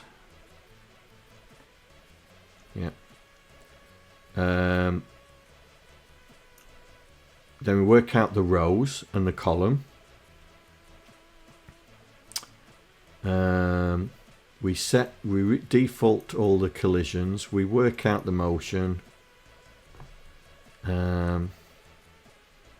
Here.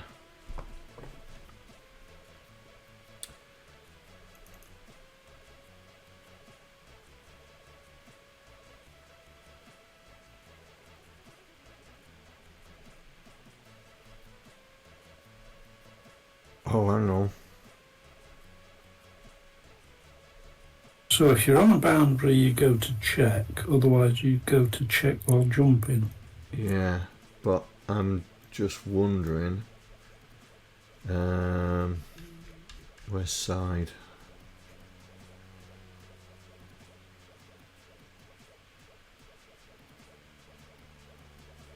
See, I'm doing that twice.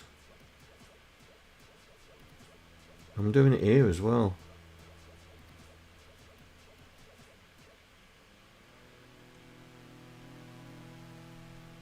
Hang on.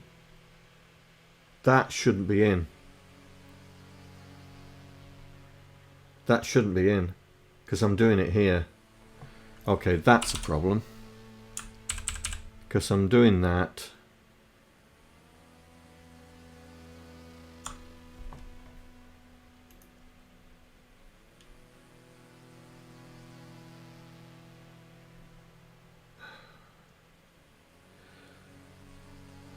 This should be in here.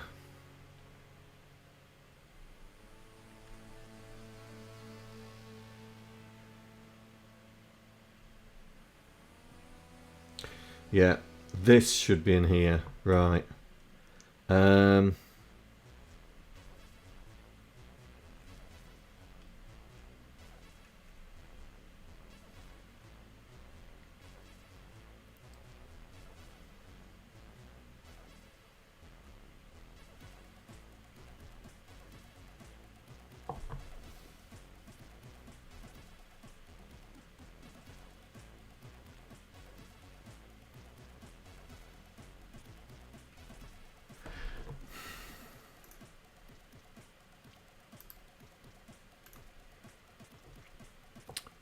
What was it before?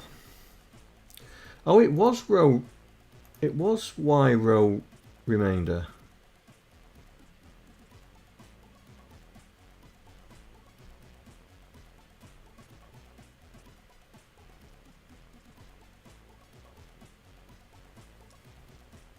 Okay.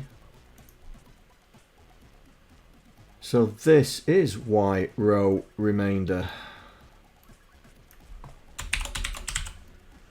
But this... if you do that, you're not going to collide unless you're on a Y boundary. But that means when you do your jump, if you come down halfway through the sides of the wall, which you can do, you end up stuck inside it. I think.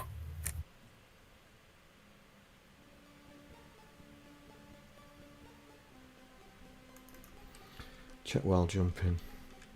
Is that the exit? Yeah, it is.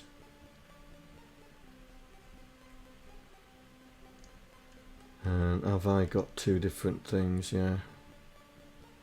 So I want to exit and continue. Right, that needs to be in here. So this bit here needs to be in here.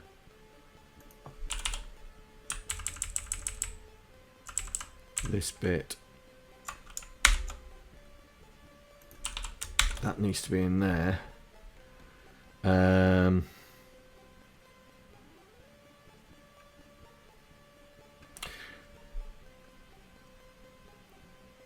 But yeah. So this needs to go to exit and continue. Exit to continue, I think it is.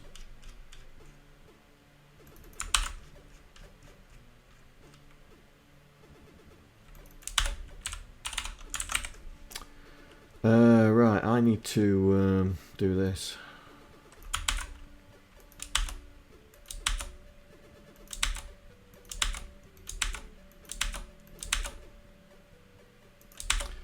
Right. Let's rem that out. So it comes in, checks the side position, so then it loads the... So it checks the X remainder. If it's equal to 0, then it checks around, so it evaluates around, and then we act on it. But like you say there, if the Y remainder is...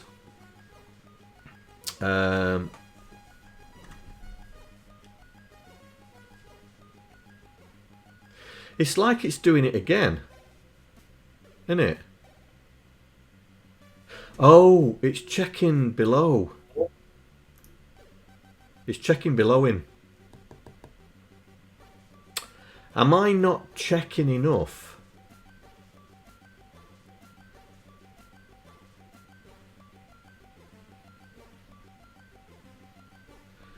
So by default we check too high, and then it's saying if the screen row is not equal to 0, so he's in between a Y boundary, then we check what for an extra one down as well.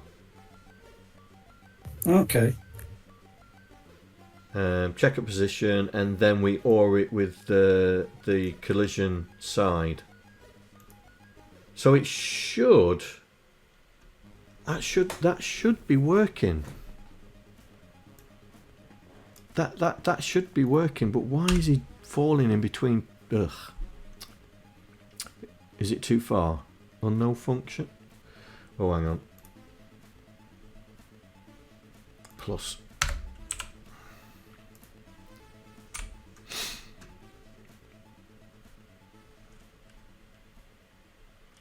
Hang on. Oh.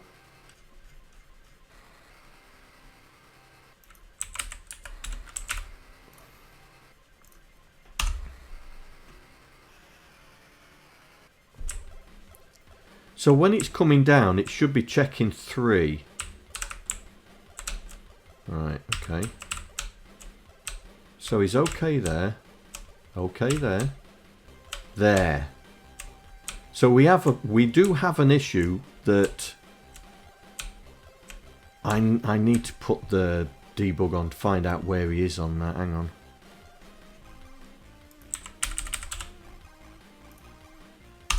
Let's see if I can do that again.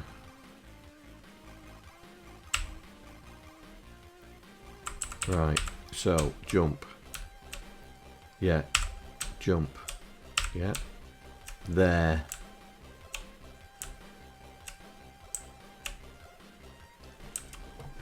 What is he?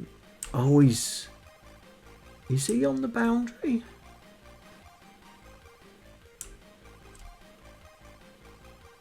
Or is he past it?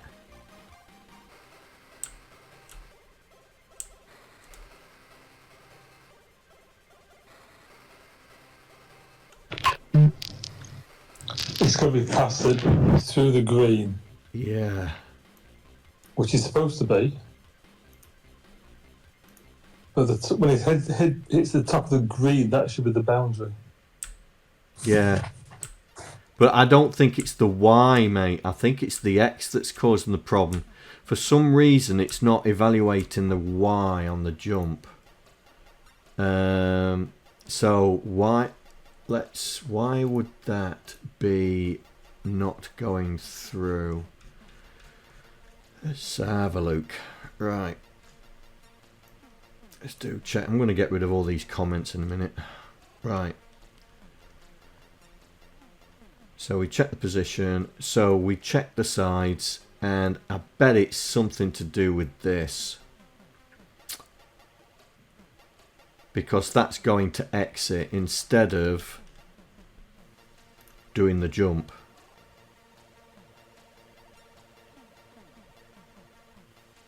That, because this should be testing above, but it's I don't think it's getting here. Jump. Right, so let's put a break point there. Break.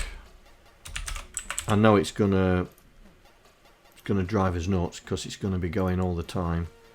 But if I can hit it right, let's see. Right, let's see if I can get it about where I think it's gonna. There, right. Go. Yeah, it's not going through it. It's not going through that jump up bit. Right, so why is that not doing that? So, I'll leave that there. So it's in here. Exit to continue. So it can't be that because exit to continue is clear carry. And we've set it that we jump when it's set. Yeah, jump if carry set to exit. So that can't be it. So it's on the test where we're jumping to exit. So we just got to figure out which one it is.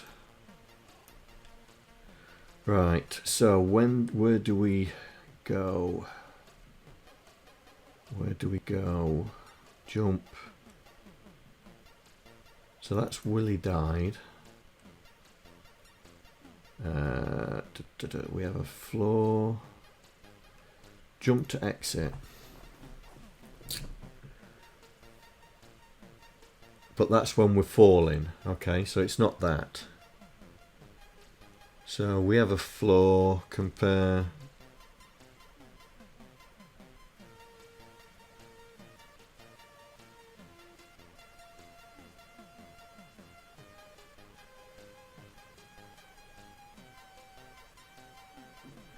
I bet it's this.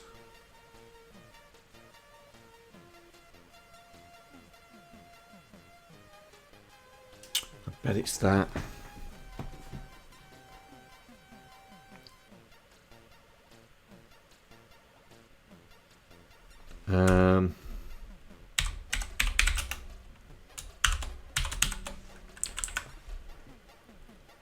I bet you it's coming through here and it's setting it and then we're just bypassing it. Right. Let's try that again.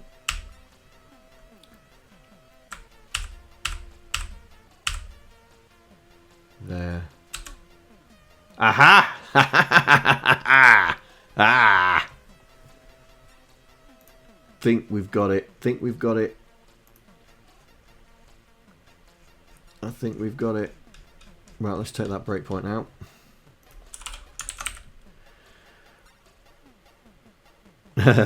Iggy's having cat problems. Right.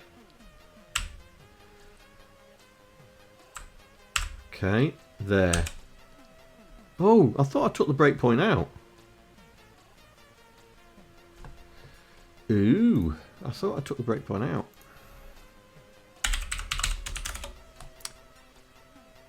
No, I didn't. And there's one in... That's that one. Okay. Right.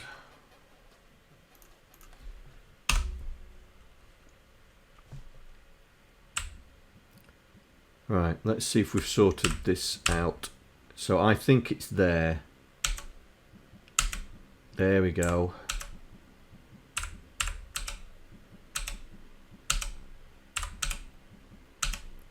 Right, let's see if I can fall through it again.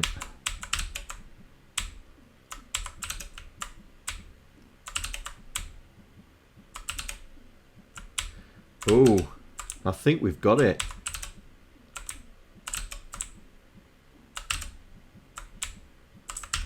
I think we could have got it.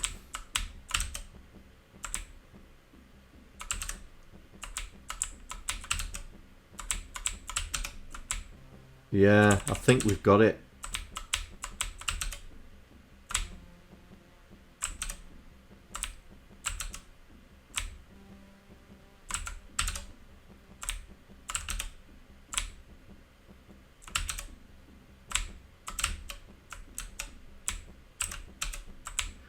Right, I think we have it. I think that's sorted it.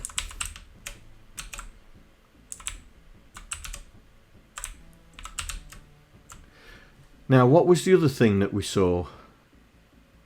Oh, was it when we jumped underneath it?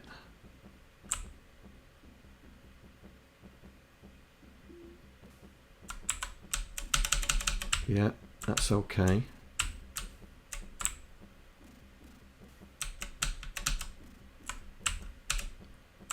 I think we've got it. That one little thing.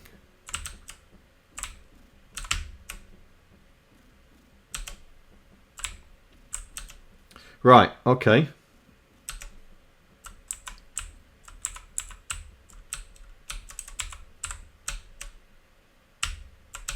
Oh, that's interesting.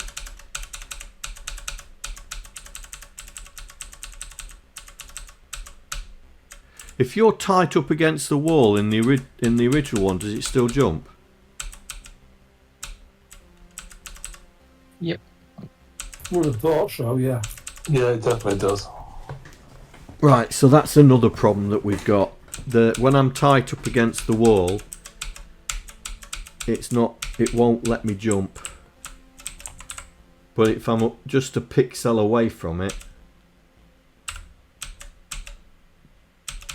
Right, let's see if we can figure what's going out there.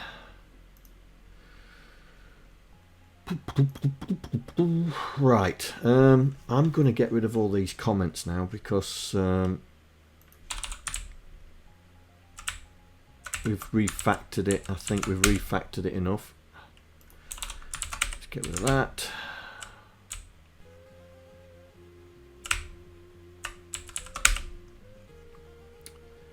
Get rid of that.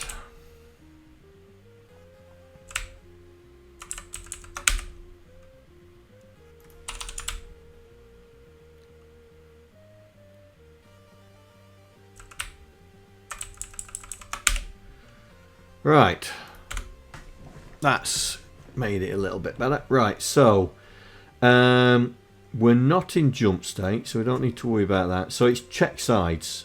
It's got to be there. So when we are against the wall, what we're doing? Check sides. So it's not a wall. So I'm storing 0 in the direction. That shouldn't be stopping it. And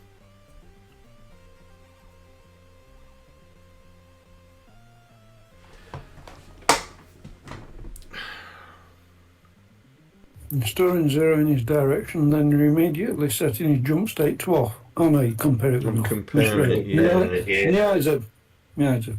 yeah. I read it as STA for some reason.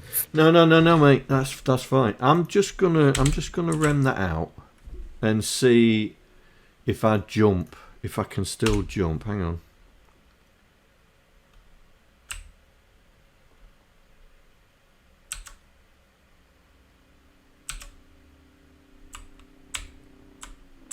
Right. So that's no. So I'm still not jumping. So it's not that. Right. So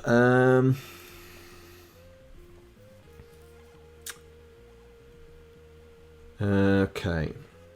So it is a wall. So we stop it. Stop him moving. Then we load jump state. If we are off, if we're not jumping. Okay. Branch, if not equal to we have a floor. Hello, John here. Thank you for following. Hope you enjoy the stream. Who's followed? Say hello. Who's followed? Say hello. Don't be scared. We don't bite. We don't bite. Well, we try not to, anyway. Okay, so if it's...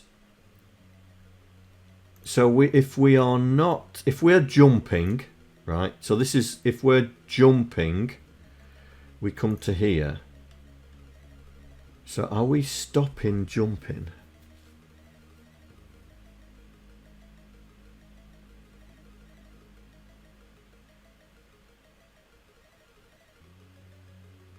Hello, John here. Thank you for following. Hope you enjoy the stream. Say hello. Who's joined? Don't be afraid. Why would it stop me jumping? I'm just setting the fall.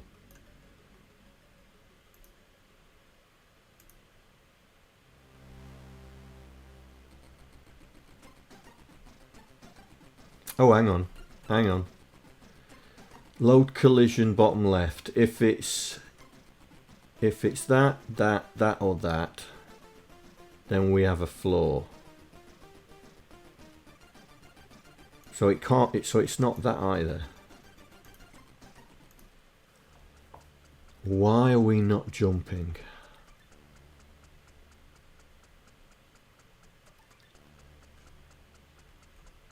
Is it because you're actually registering a collision as when you're touching the wall? Yeah, well, that's the thing. That's the thing, mate. Here, this is where we're registering that we're touching the wall here, but we're not actually. All we're doing is zeroing the direction. Right, but is it not the fact you're up against the wall? Is it the fact that you're also detecting a collision with the square above his head, but in front of him?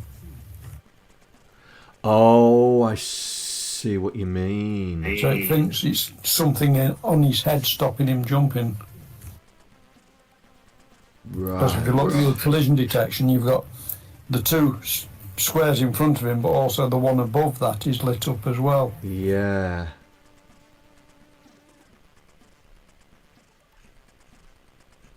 Right, so how do we check that as well? Hang on.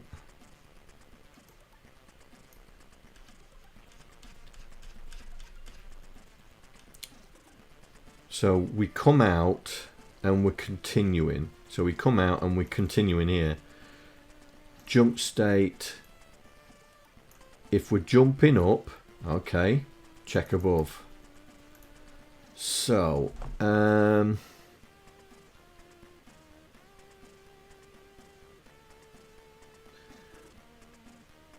what column is it looking at?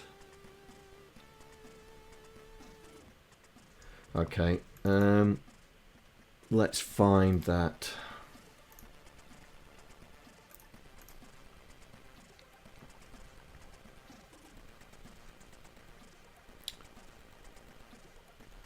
Bin. Where are you? There you go. So, OCF4. OCF4. Let's see if we can determine where it's looking. Right. So, let's do that. Right, so if I do F12 and then memory OCF0. Right, so OCF4 0 1 2 3 4. So this is the one. So we are on column 7, which is right because that's on column 8. Right, so do we go ahead? No, we do DEY. Ah, we do there. So that's looking in front. Yeah, I'm sure you check the square above him and the square in front of him above him, don't you? It looks like it, yeah.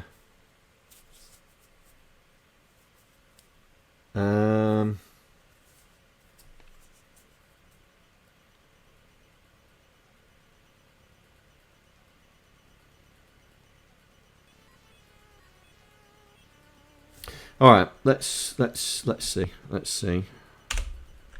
So let's go forward.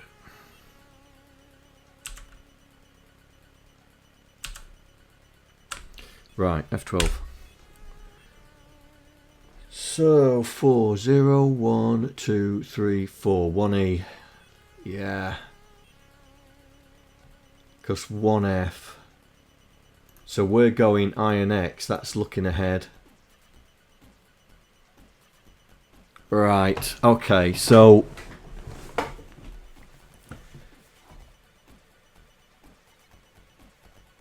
that's looking ahead above. That's why he's not jumping. You're right, Saucy, that's the thing.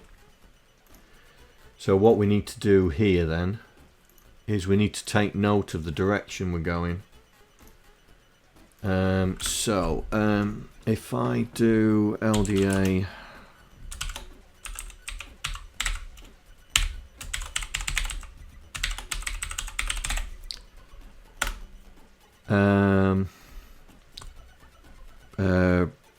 if he's equal to 0, we don't need to. We've already checked above his head. We don't need to check in front, do we? Branch if equal to 0 to here.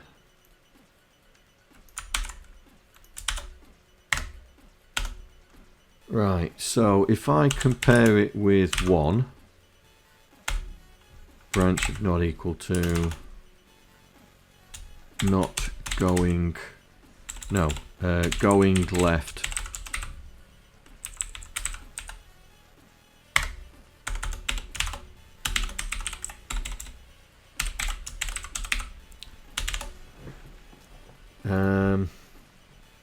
So if he's 1, then he's going to be I and X in it, right? Because if he's moving forward, we need to check ahead, don't we? Alright. But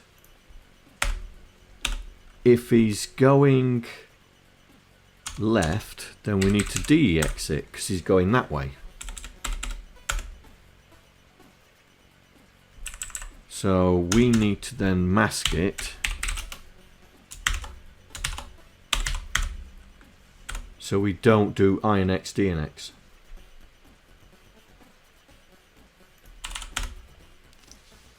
Right, let's try that. Let's try that. So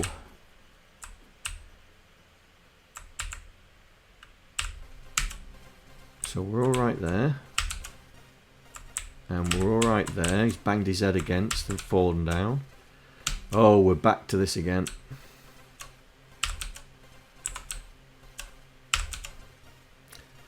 We're back to that again.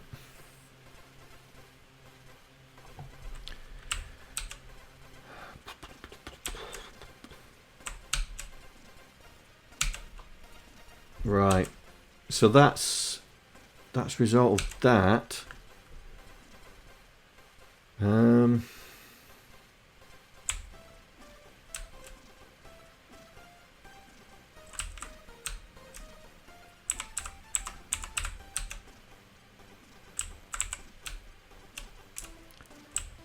So he's all right there. He's all right there.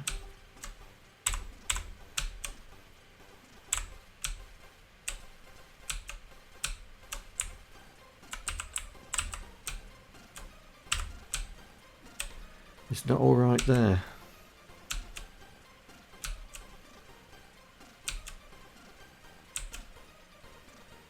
I don't get why, because it's flagging the square as a collision. Yeah, I think it's because directly above him it's not. I think it's because it's directly above him. It's not. But you're not moving, so it allows you to jump. Yeah. Because here, this is directly above him because he hasn't crossed the boundary yet. Yep.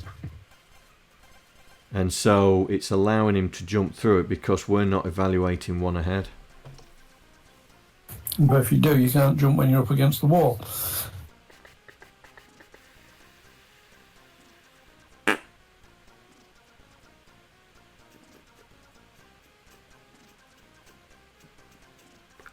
I wonder if it happens the other way.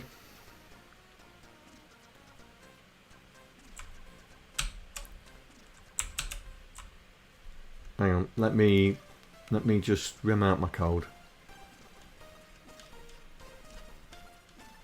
You didn't have a DEX in there before to check against the other direction for No, anything, did you? that's what I thought. That's why I thought if I'm checking for directions, then if he's going that way, shouldn't I be checking that one? Yeah. Yeah. Well, let me just rem this out. So we are doing that and then doing that. So we're back to INX, yeah? So let's do this test on this side. Does it jump? So he does jump. That's because we're not looking at that cell behind him. But here, yeah, we're now hitting it because we're looking ahead. Okay. But here, if you're up against the wall, you can't jump. But if I move, if I there, yeah, that's the one before, I can jump.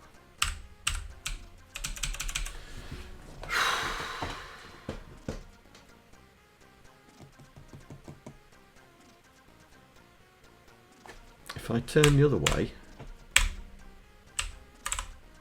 oh, I move, don't I? I move.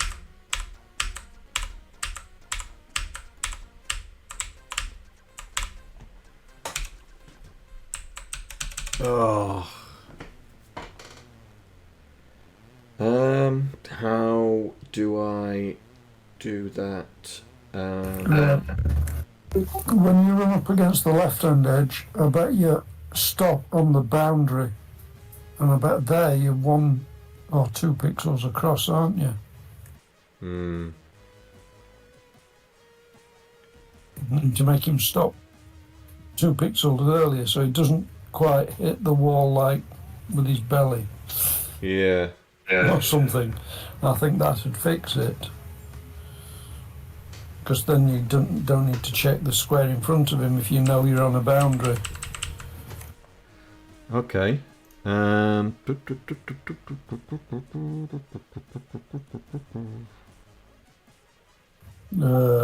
get access to something or other as a patron Iggy, I'm not sure what.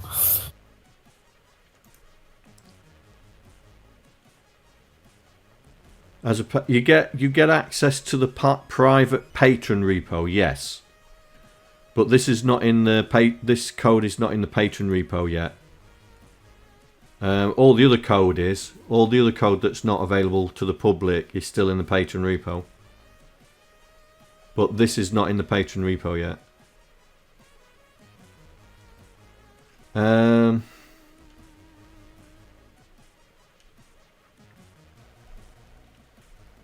I mean, just to give you an idea.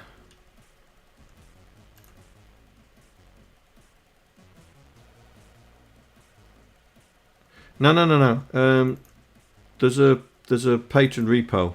Here we go, patron only, and it has all this source code in it.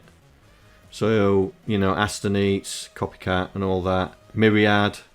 And there's some reverse engineering code in there. There's the Python bot and the stuff that we did in Python. So all this stuff is not available to the public yet. So that's what you get. You get access to all this before anybody else. You're coming up to your month anniversary, aren't you, I think?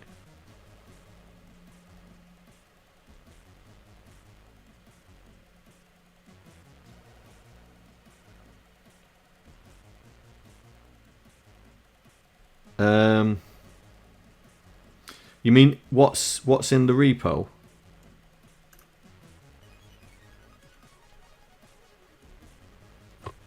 One thing that's missing from the repo is a link to the merch site. Nowhere. But I know where you can find a link to the merch site. Where's that? It's on. Oh, damn, I forgot it. You forgot it. So this is Magic64night.com. My merch site is on somebody else's website.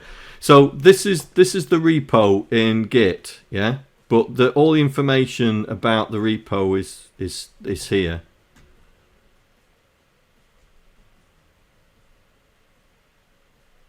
No. If I think you're coming up to your month, aren't you? I'll have to go on Patreon and check. Hang on.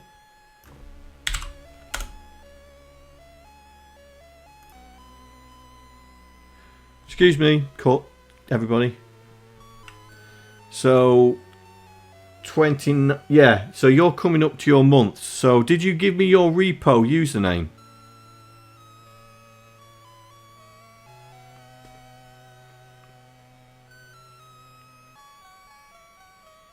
I can't remember if you gave me your repo username. Right, could you just DM me in Discord? Oh, someone's cancelled their membership. Oh, okay. Probably somebody was sick of trying to find your merch site and couldn't find it. DM me your Git username, because I'm going to be on holiday next week, so I'll send you an invite to the repo, okay?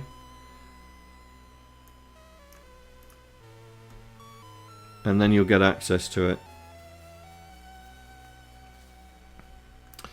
Right. Okay, so how are we going? Oh, we was going to bounce him back, weren't we? We're going to bounce him back. So if he's hit the wall, we're going to bounce him back. So I need to... Where's the execute? What am I using to bounce him back with?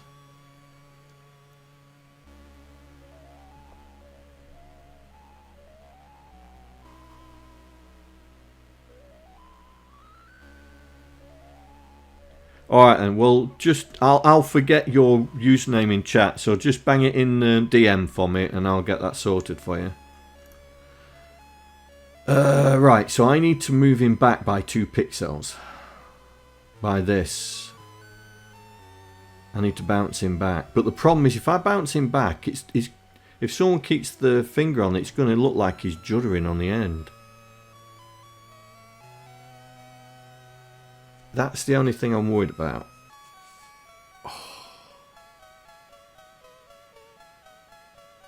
Oh, that hurts.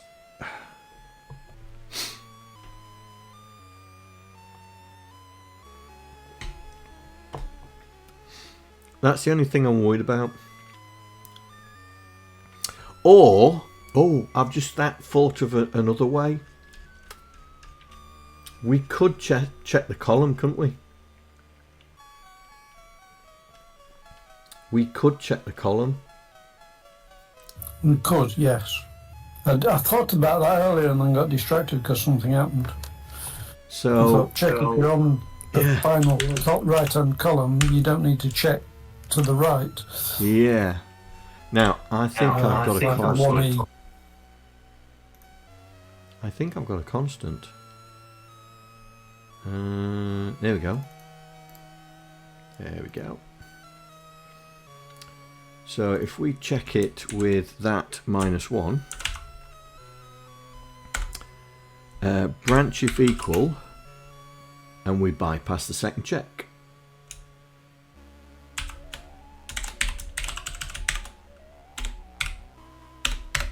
Okay, so, oh, that's here, we'll go here.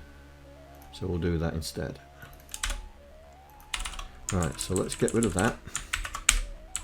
And that. So, right, let's see if that solves it.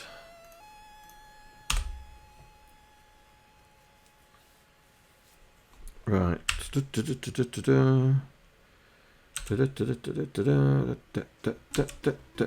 Right, here we go. Jump. Oh, you git.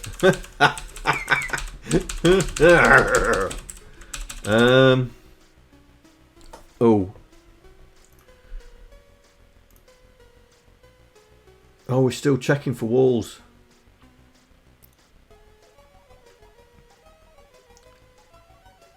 Oh, hang on. That's 30. Oh, it's 1E. Oh, damn. Damn. It's -2 because the wall's there, isn't it? So that's... So, yeah, we're on check that one there. It's 2, -2.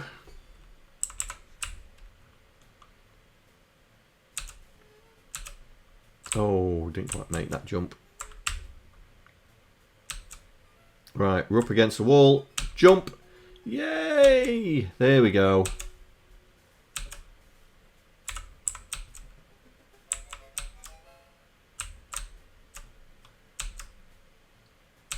Right.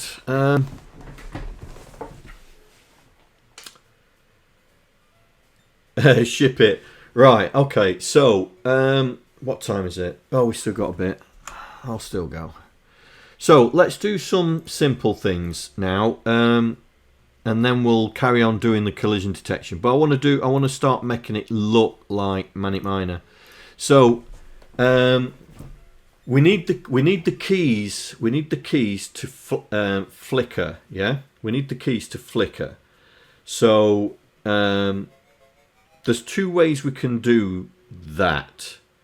Is we can directly manipulate the screen color, or we do it in the shadow screen and keep copying it every cycle, which I really don't want to do.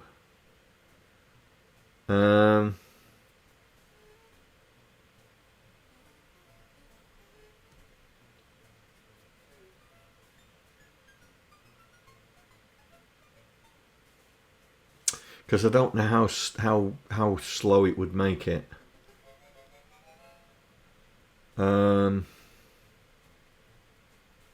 Or you could use a different palette for the keys And just redefine that colour.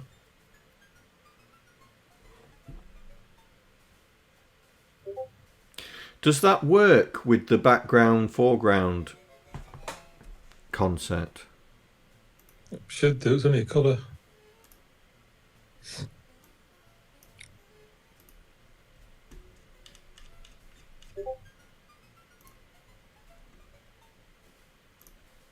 Or pick a colour that's not used in the 16, keep it in the same palette and just redefine that constantly. Yeah. Because all you use at the moment is the default colours, and the default colours are just the C64 palette. So all you're going to do is redefine, what is it, 6 bytes? Yeah.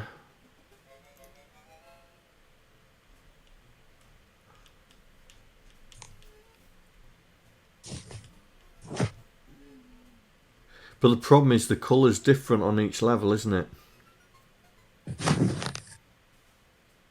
Yeah, but set it so it's always the same. Set it so it's always one of the high numbers. Because this is what we're doing here, isn't it? But that's not setting the... Oh, you mean change the default palette? Yeah, just change the default palette. So pick a colour that's not used for anything else. Only used for... Or, well, not used for anything. Then use that as a key. And then just...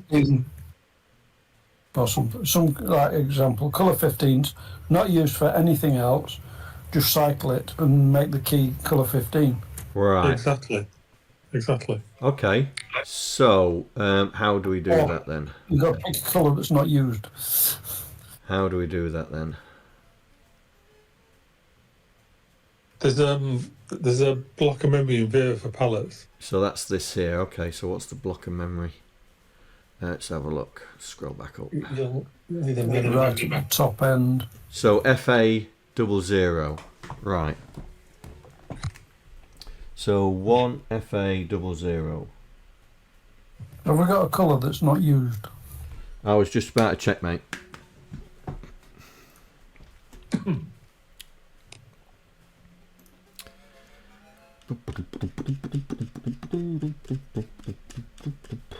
Right.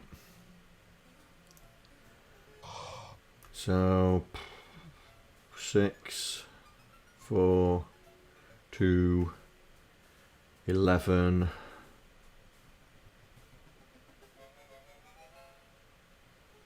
I don't think we're using 15. Light green is 13.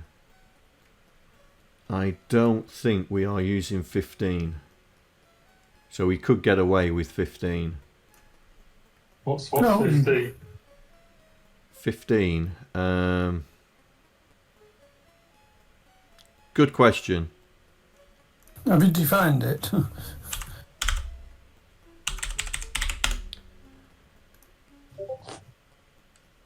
So 15 is light grey. Let's have a look. Have I got light grey anywhere? Got dark grey.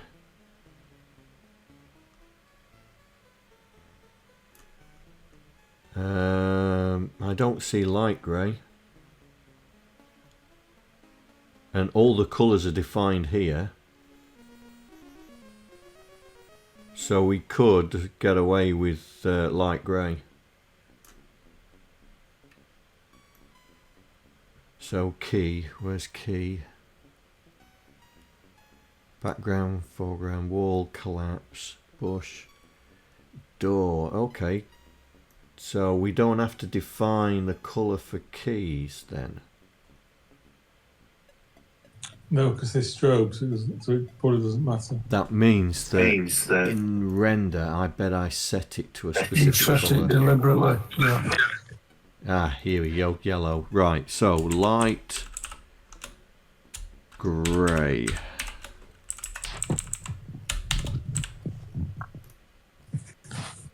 So that's 15. Right, that's set it to light grey. So let's just make sure that that does come out as light grey. Yep. Right, so we just need to cycle... Right, so in here. It's 2 bytes per colour. Yeah. So it's whatever 15 times. It's 30 and 31. Yeah. So cycle color 15 color palette. Out of interest, if you do that, will it affect the sprites? If they're in palette 0, yes. Which they are.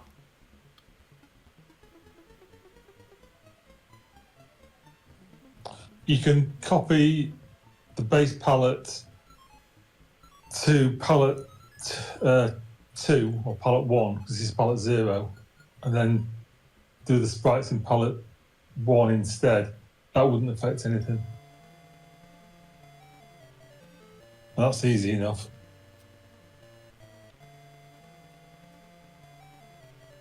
Do this, see what it looks like, John. Yeah. And fix if it's affecting the sprites, like Andy says, it's easy to fix the sprites, just give them their own palette. Yeah. Okay. It'll be the same as the other one anyway. Yeah. So game constants. Do we have? No. So it must be in Vera then. Aha. So there is one in here. Right, okay.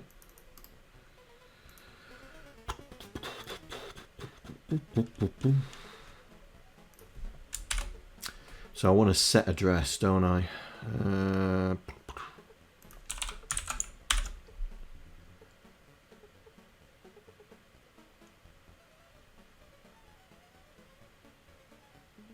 Yeah.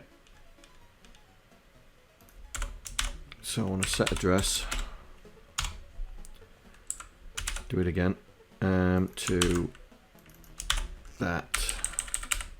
Oh no, don't need to do it again, do I? Because we're only changing one of the colours. But it's 2 bytes, you said. 2 bytes. You said it's 2 bytes. Yeah. But change your increment to 1, not 2. Yeah. Right. Because it's palette 0, I can do that. Yeah? Times 2. Times 2. Times 2. Yeah, it's got to be plus 15 times 2 because it's 2 bytes per colour. Right. And you don't need to do. I suppose you can do it, yeah, and read from one and write to the other, I suppose, yeah. Well, I thought because there's 2 bytes, we're going to have to read twice, aren't we? Yeah, no, that's fine. I think you'd either take the ink out or do it like that. Read with Veridata 0 and then write it to Veridata 1 and read the next byte. And I'm just thinking the easiest way is read the first byte, add 17 and write it back. And that'll do it. Right, okay. Because it's 4 nibbles, you can do it to both of them actually. It won't make any difference. So, how...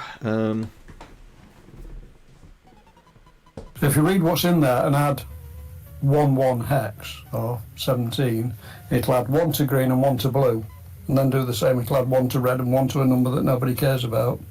Oh, add what? Right, add 1. Yeah, okay. It'll just cycle through all.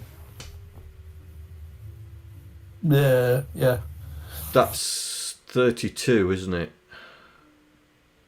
Because it's only 4 bits, so that's going to be... 6, it's got 15 levels, 16 levels of each colour. Yeah. The problem with that is, though, you're going to cycle greys. I was just thinking, but we need to change it to something other than grey to start. Or Is there a better way of doing it? And it won't. Will it wrap? It'd wrap round so it'd cycle through, but Yeah. I'm just trying to think. Easy. There's got to be an easy way to make it flicker, but without just being grey. Add 18 to the first one and 3 to the second. Then it'll be out of phase. Yep.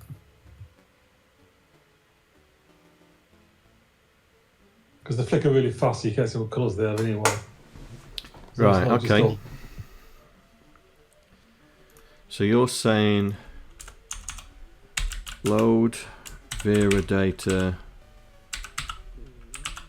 0, add 18, store it. 13. Oh, 13 did you say? Hang on. Yeah.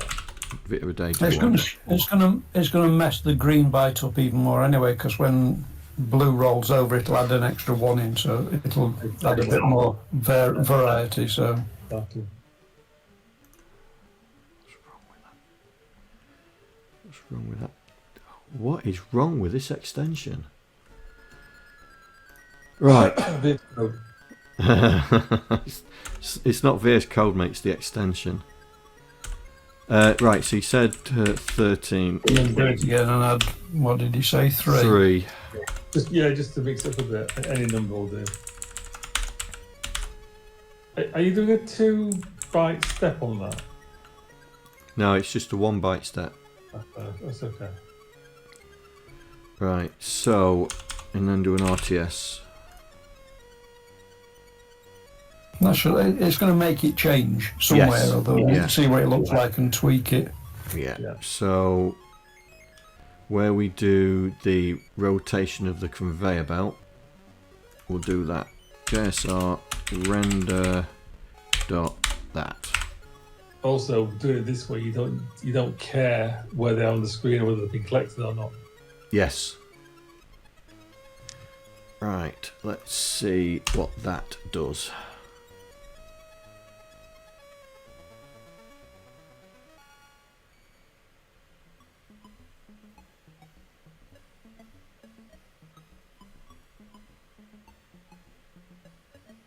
That looks all right. I was going to say that's not a bad shout for attempt number 1, is it? Yeah. that actually looks pretty much like how they actually flicker. Right, I do see that it's messing around with the sprite. There's a pixel there Yeah, rotating. there's a lot of them that use greys. Yeah, Right, we can fix that easily. yeah. Yeah. So, let's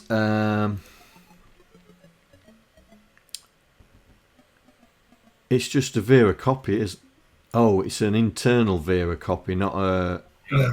You need to copy 32 bytes internally in Vera, and then just set palette offset on your sprites. Right, so you've got a copy in here. A macro copy, let's have a look. Here we go. Copy Vera. Oh, we.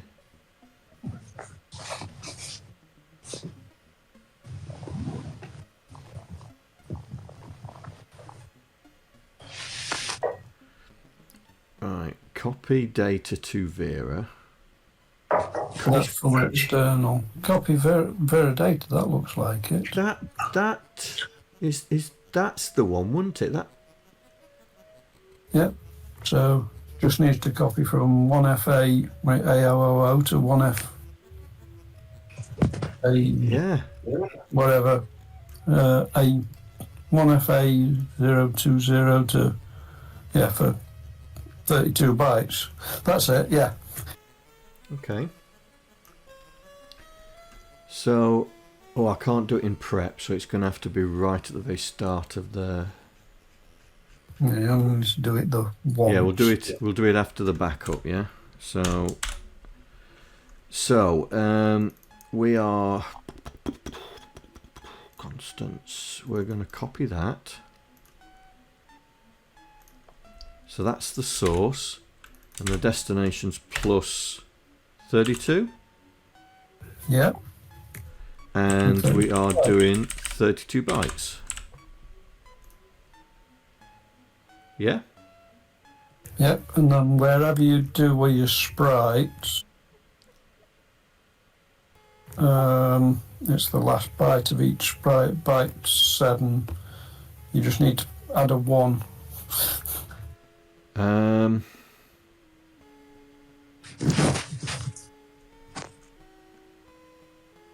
Render, I wonder if it's in there.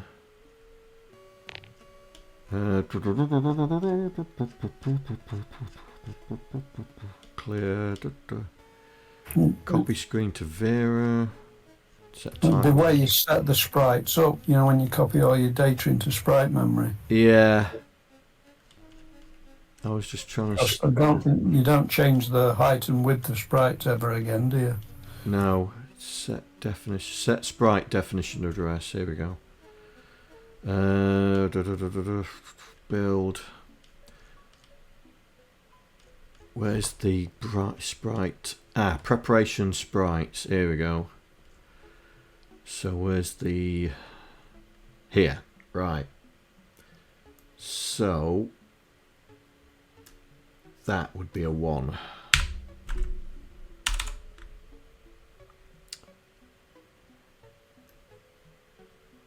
Yeah, palette offset is 1. Yeah.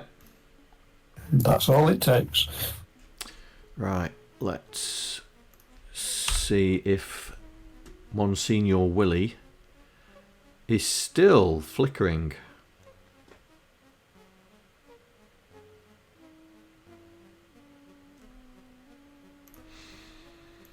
Is Monsignor Willie set up by that routine? No. But, oh yeah, Monsignor Willie is in a different one. But what I've just set is the rest of the sprites. So here we go, set up. There we go, Monsignor Willie.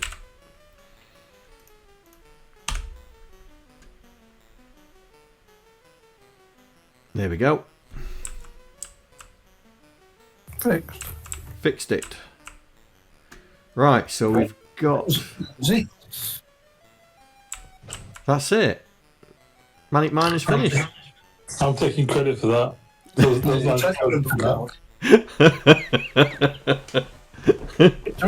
There's a lot of things Vera can do quite easily. It's just knowing and thinking of it. Yeah. Yeah.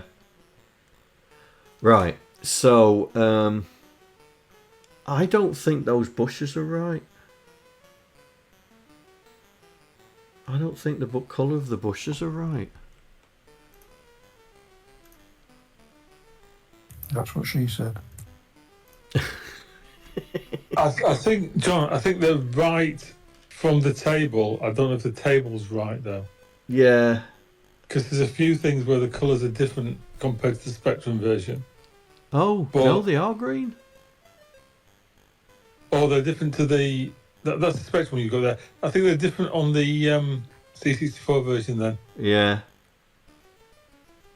I Okay. think the purple of one of the 64 versions. That they were different in that C port, but not the original Spectrum colours. Alright. So we've got the keys now flashing.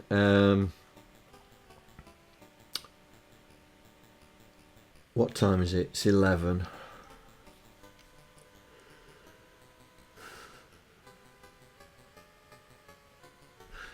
I need to start thinking about the score because that's missing at the bottom, isn't it? Down here.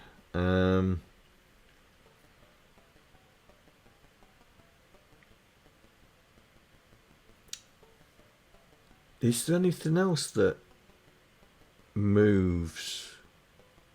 You've got no sprite collisions there, yeah. No, I know. That- Yeah, That's yeah. easy.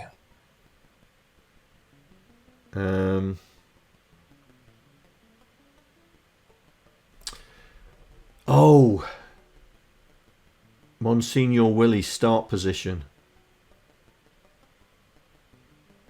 That's that's something that we can do now. Right, Monsignor Willie's start position. So on each level, he has a start position. So I think I fixed it. Yes, I fixed it here. So we need to go into the game data and there is a place where he's got his start position. Keys, lookups, level names, strings, sprite data.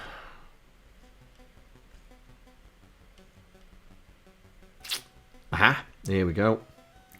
Right, that's start position, and we've got Willie's start direction as well. Right, so we need to set his direction as well. Now this looks like it's in pixels. That looks like it's in pixels. And I've wrote the routine in characters. Yeah, because I multiply up. There's a known relationship between pixels and characters. Yeah. So I can... Right, this is only for setup. I only use this for setup, so I can change this anyway. Right, so if I put... Right, if I... So that stores it in the player. Oh, hang on, but this is character based. So I'm gonna have to divide by 8. I'm gonna have to divide by 8. So is it worth me just dividing these by 8? 2, 2, 2, whatever that would be. 1.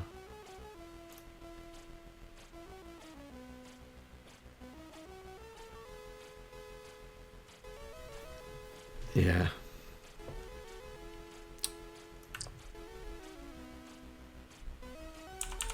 Somebody will complain you're not starting in exactly the right place because some of them don't divide by 8. Don't they? Well, one of them, 126 doesn't. Oh. Well, that's annoying.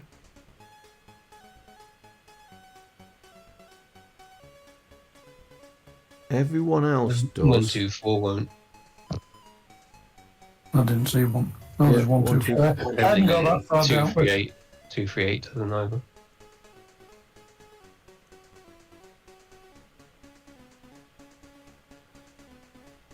Why Just are they change your just routine slightly then. out? So Say again, Saucy, sorry. there must be a reason for starting on those exact positions. And just change your routine so you put the pixel in the sprites and then divide And down. just divide down, routine yeah. rather than do it and then multiply up. So,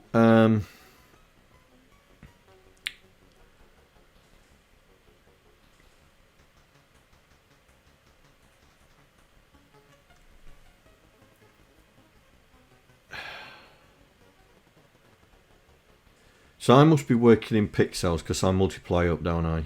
I multiply up, yeah.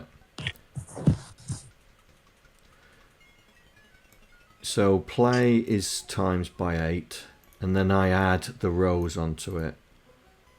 So that's all. All I need to do is just store the number, add the rows, and store it in actual, and not do this times by 8. You've missed the times 8, yeah. Right, we'll do that. So rem that out, and we'll pass in the actual numbers. Right. So we know what level it is. Right, so it's Willie start position. Game data, Wiele start position. Game data, yep. Wiele start position. So, LDX storage dot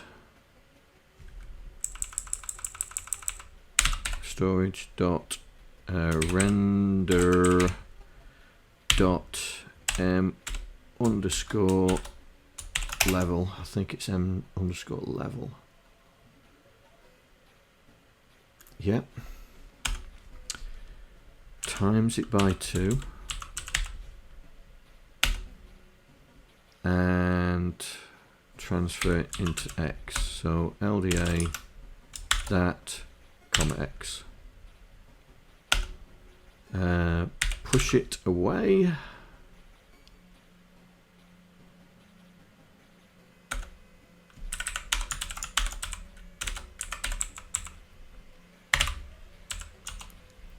Transfer into y. And then pull x. Right. If this works, I will be astounded. Right. We all know where his default position on level 0 is. So let's see, is it going to put him there?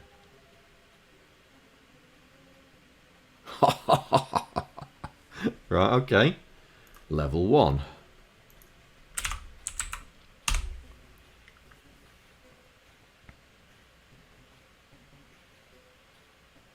Is that where he's on level 1?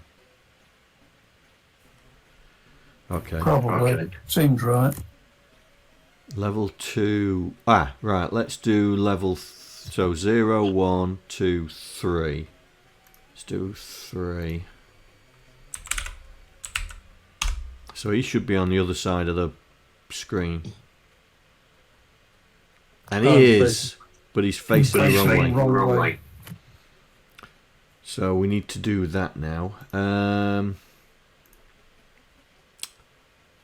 am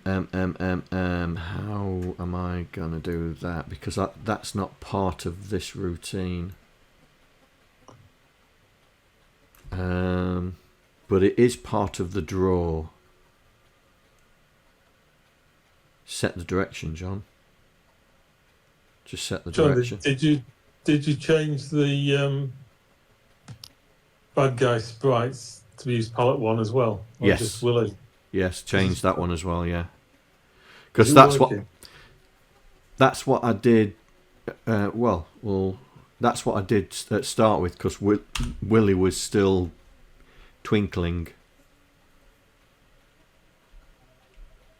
Well, those sprites look okay. Oh, I'll see the others as we go around. Yeah. You just need to have direction, set direction. Yeah. So we initialize.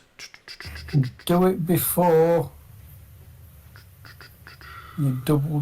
Can you do it before you double your A? No. Yeah. Because you've got level before you double A. Yes. Yeah. Yes. Yes. You're going to have to get it again anyway, I think. Well, no, we can do that. Yeah. Then load A with. Yes. Game data Wiele direction or something. Yeah, there it is. So game data dot that comma x, which will get the direction. Then we store it in storage dot Wiele dot direction, and then we can transfer x back into A. And we're done. And we're done. So we're on level 3, so this will be our test. Is he pointing the other direction? God, no. Okay. Are we initializing direction anywhere?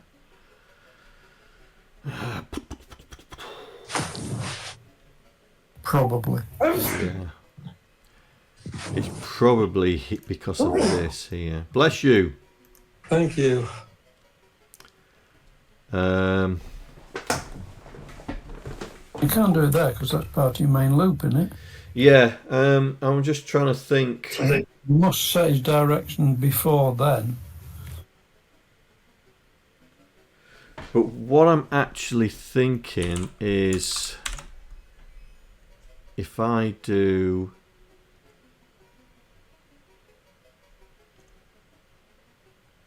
You've got a minor Wiele initializer, but it's in there. If I do that.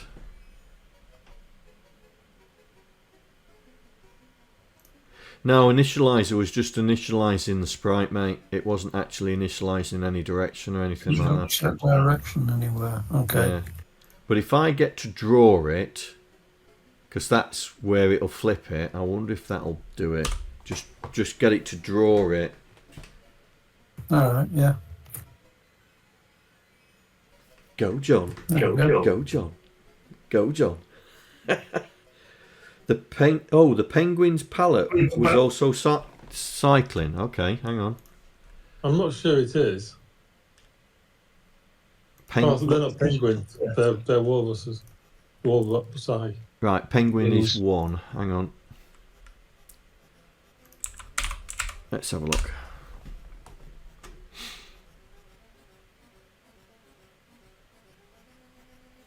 Oh, they are.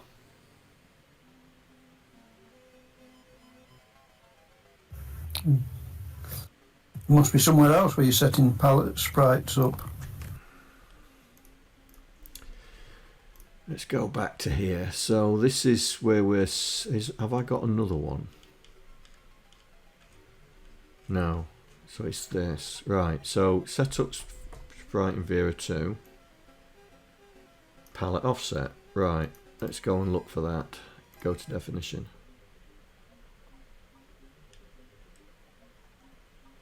So load height, width, and auto palette in and store it away. So that should be doing it.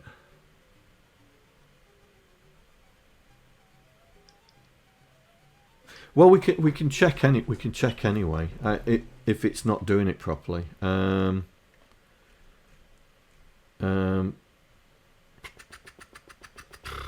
is there another setup sprite routine? I'm just about to go and look for it.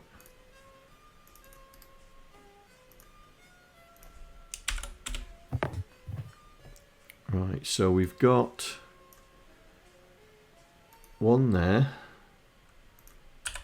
which is 1, and one there, which is 0. There we go. Bet you it's that one. Bet you it's that one. Right. Let's go back.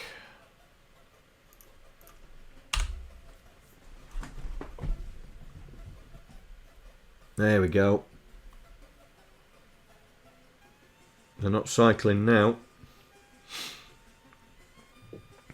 Not cycling now. Okay, so we've got this up here. That's the debug, so ignore that.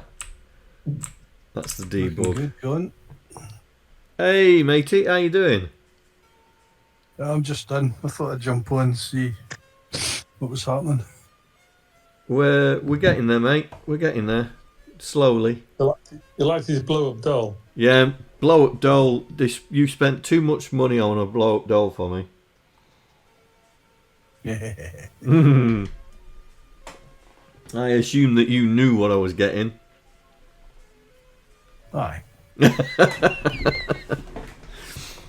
Yeah, so I've got to buy some bits, and then we'll do it when I've got all the bits. We'll do a stream where we're going to try and get it so we can get the screen outputted on the stream, and then we can use it properly when we're testing. So Andy sent me a few links for Amazon to get some stuff, so I'm going to do that. Right. Everybody buy shares in Amazon now because they'll go up tonight. Yep. Right. But yeah, His Majesty cost me a fortune. Robbing it. Anyway. Oh, he needs to be kept in the lifestyle he's accustomed to. Yeah, yeah. Well, SP's going to be busy soon, isn't he? Yeah. Yeah, unfortunately. So that's in the right place as well. Are you looking forward to it, SP? No, not in the slightest. Right, so that's looking okay. What's that block at the top? What, this? The circle at top left. Yeah. That's because I've got it to draw to make sure Willie's turned the right way. The debug blanker is not set, so it's defaulted to 0, 0. So so once I turn the debug off, you'll not see that. That makes sense. He will be doing that before he sleeps now.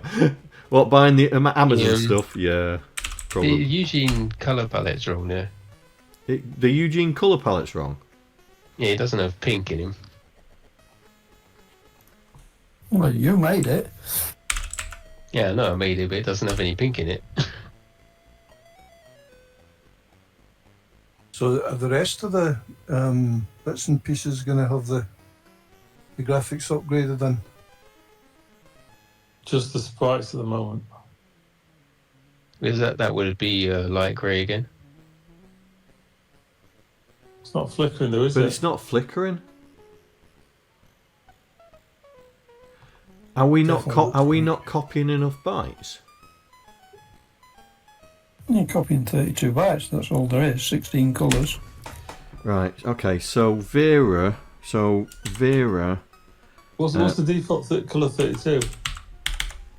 What colour picker you had?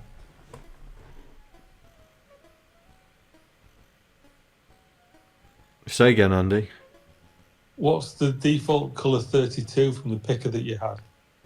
That'll tell you if you're copying enough bytes or not. You had a colour picker earlier on one of the pages. Oh, It was light grey. it was light grey. 32 will be something else, but yeah. That's what I mean. If 32 is that pink colour, then it means we're not copying enough bytes. So this is the palette, right? So 32, yeah. So yeah. Not to It's 1F. different.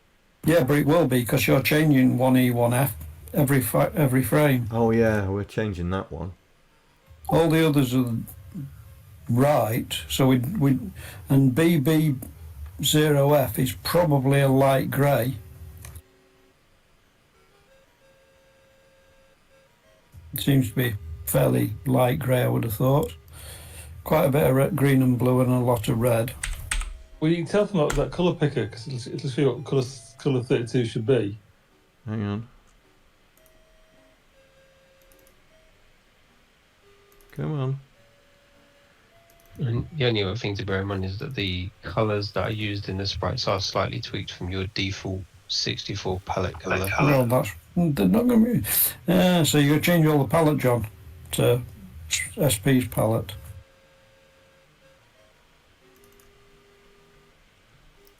So you can get it from that website you just had open, the one that had the Viva stuff on it.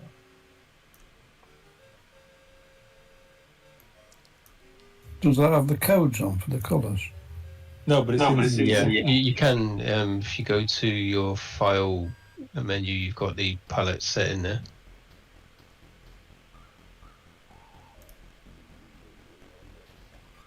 But yeah, colour 32 on the default palette set is white. Right. Well, not 30, colour 31 actually, because it's not 15, Yeah, 16 yeah, to 30. Is white. But we definitely changed it to a light grey. Didn't we change palette 0 to be light grey though? No, palette. We copied everything from palette 0 to 1 and made all the sprites use palette 1. So that'll be light grey for colour 15.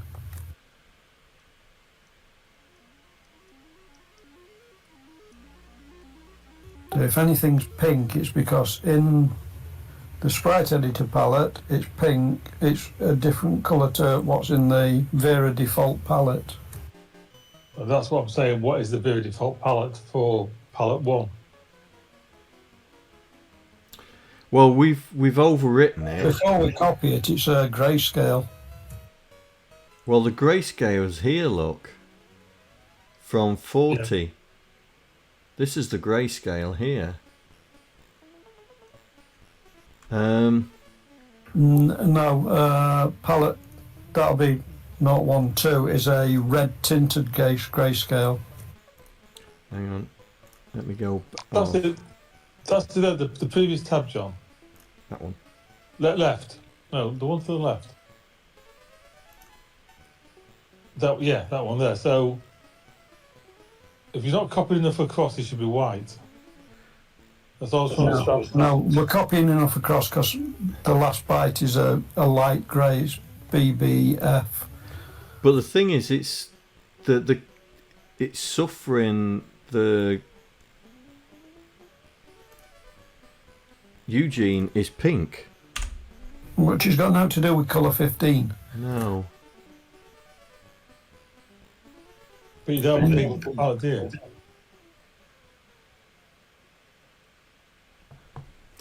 Hang on. So. Oh. Right. Where, load him in the sprite editor, John. What colours is he? Hang on.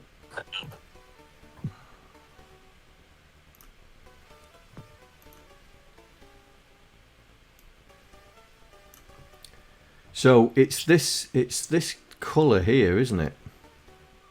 That's colour 15. It's coming out as pink. But it's not, it's grey. Actually, BBF, it probably... Ooh, I wonder if we're stopping 1 byte short. Yeah. So, should we change it to 33? It won't hurt. Also, are you copying the palette once? Yeah. Yes, because we're copying it right at the very start here. Just the once, yeah? And you're copying it before you've done the first colour cycle? Yes. Okay. So if we change change it to 33 in case we're stopping a byte early for whatever reason, because your maths is terrible. There we go. There we go. He's right now. His maths terrible. Right, fix the macro, because 32 should be 32, not... I bet you're doing counting down and branching when it's 0 and not... Copy Vera, hang on.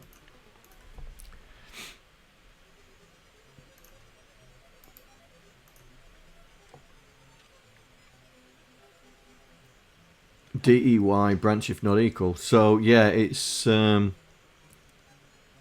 It wants to be branch minus, so it copies. No, byte counts 32. I think we're going to have to put a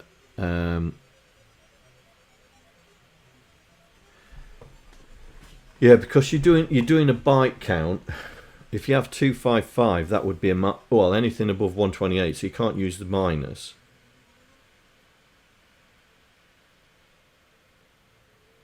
No, do CPY. We'd have to do a CPY 255, won't we?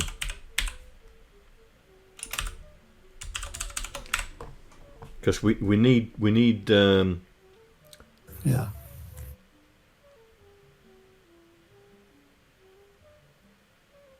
Oh, see if that fixes it. I was just wondering if it's better to put +1 in there, but if you put 255, then it would fail, wouldn't it?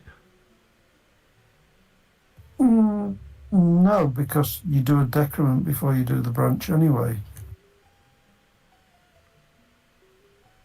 So if we do 255 and we put +1, that would be 0. Hold on, why does it not work? Because if you send it in with a 1, it'll copy 1 byte and then decrement and exit, so it should copy 32 bytes. I don't understand why it's not copying 32 bytes.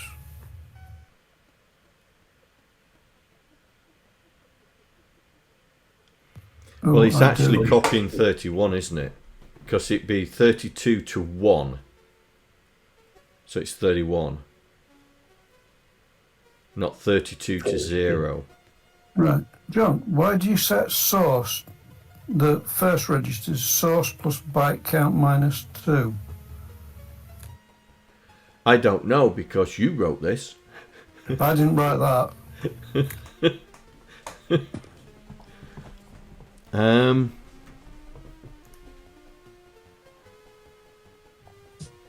Because register 0 should be the source, not add anything.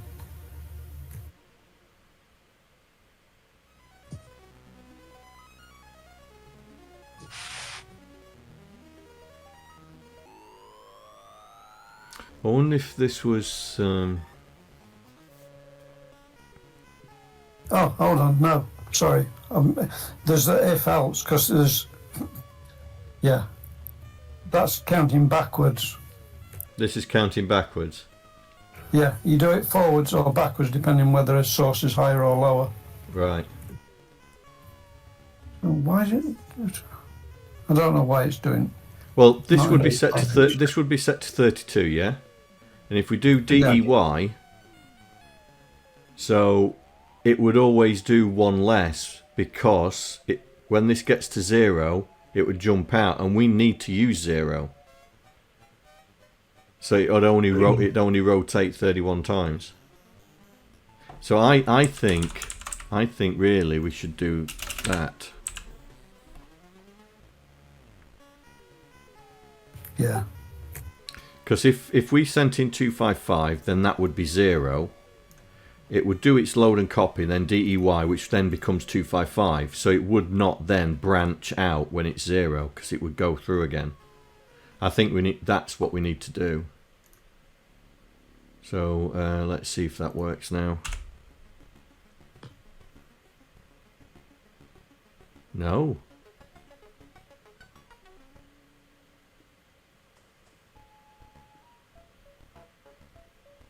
It's still pink. Copy Vera data.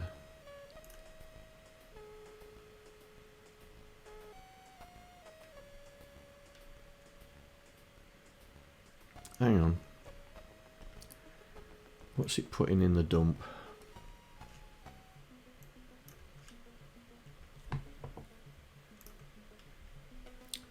Right, here we go. Copy byte count plus 1, so that's 21. So it is doing, that's 33.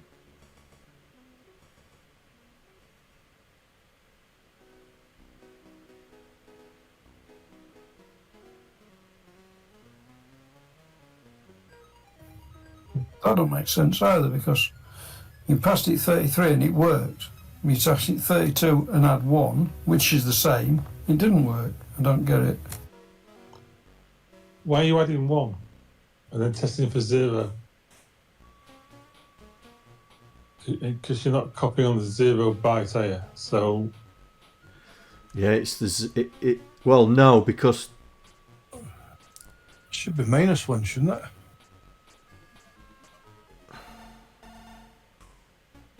if we was doing branch if minus, then yes, mate. So your if statement should probably have that last section copied into both sides with a variant to deal with forward or backwards. Yeah?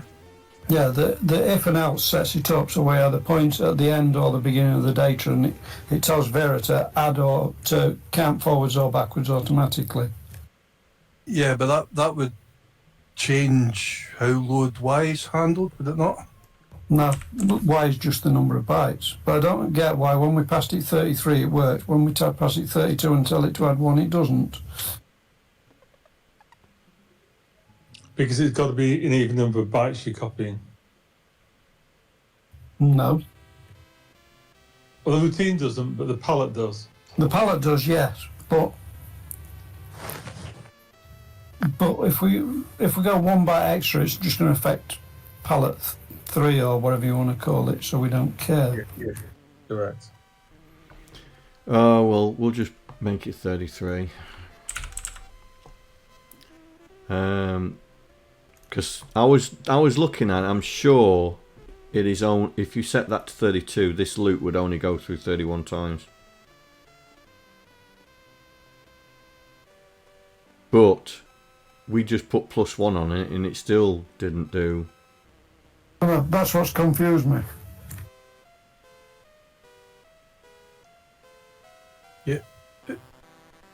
Yeah, well, that's what I'm saying. So if you put 32 in and you -1 on it, then it's going to be 31 to 0, which is 32 bytes.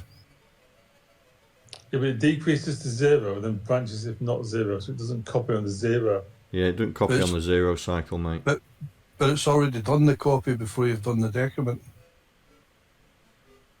Yeah, but you go from 1, then 0, yeah? And then it drops out. So it doesn't actually go through the 0 cycle. I'm with you. Which is why we said +1, but it didn't work. I don't get why. Unless unless our destination is wrong. Is it 32? Yes. Yeah, because there's 32 bytes per 31, including 0. Yeah. So if we run that, the grey gets copied across. Look, he's grey now. Oh, but if you look in the palette, it's BBB, not Oh, BB. hang on. It's going to be +31 because it's 0 to the number +31, surely. And you call it macro. No, it wants to be pointing to. Basically, we're pointing at address 0 and address 32. Because you've got to be off the end of that, yeah. You're right. So I don't understand. But if you look at the Vera 1FA00, Yeah, it's all the B's, look. it's now all B's, which makes sense. The last byte was an F before, which is why it had got a pink tint. Yeah, because we But weren't I don't copying understand it. why it hadn't copied it to 3F. Should have copied from 00 to 1F into 20 to 3F, which is 32 bytes. Don't know. It works, John. Forget it. Move on. Yeah, it works. Right, so we was checking all the directions, so that's in the right direction up there.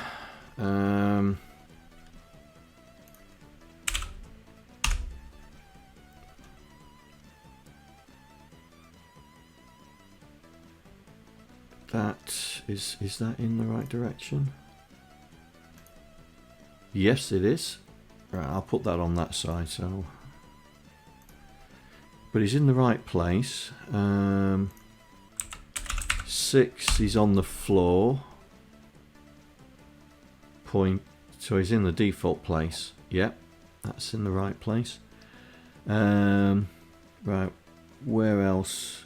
Oh, right, okay. 0, 1, 2, 3, 4, 5, 6, 7, 8, 9 is in a weird position.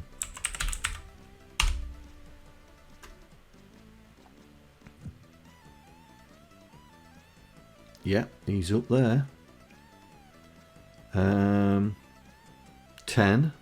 Oh, 10's interesting. Oh, I think that's why. I think Hello, that's. John here. Thank you for following. Hope you enjoy the stream. Yeah, he's next to the gate. Who's followed? Say hello. Don't be afraid to say hello. We don't bite, honest. Some of us don't, anyway. Oh, right. Right, that's 10, yeah? That's 10, 11, 12. Right, 12's going to be interesting.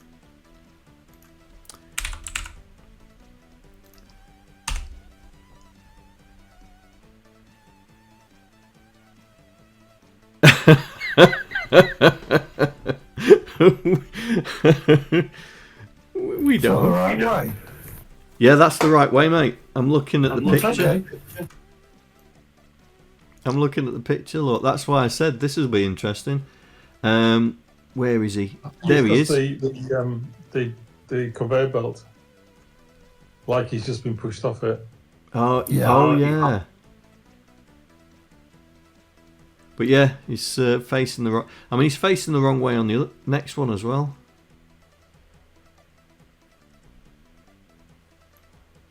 So let's do... Was it 13? We're not that scary, surely. Oh God, we are. Yeah, he's pointing the right way there. Where are The we? sprite's not going to fit. The sprite's not going to fit. No, it's just having a fit. Oh, it's because we haven't coded that bit yet. Okay, so this is 13, 14, 15, 16. 16 is the next one. Weird one.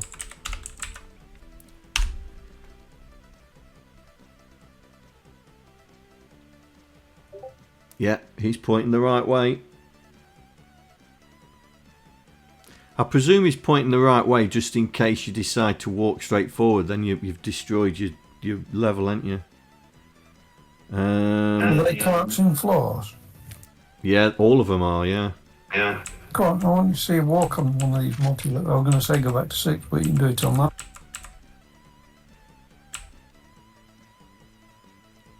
Well, he did it. Perfectly. He did it. I don't know how we're going to get back up now. Oh, this will be interesting. This is the way to get back up, isn't it? Jump, jump, jump, jump. Get in there, John.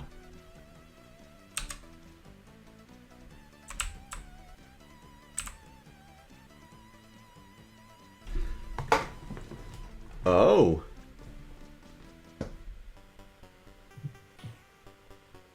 Standing on it. Oh, he's on the key, isn't he? Yeah, I don't think that'd happen once you collect keys. Yeah, because the key would disappear and then he would drop down, wouldn't he? But it's showing that it's working, though, isn't it? The mechanics are working right. It's always doing the 2.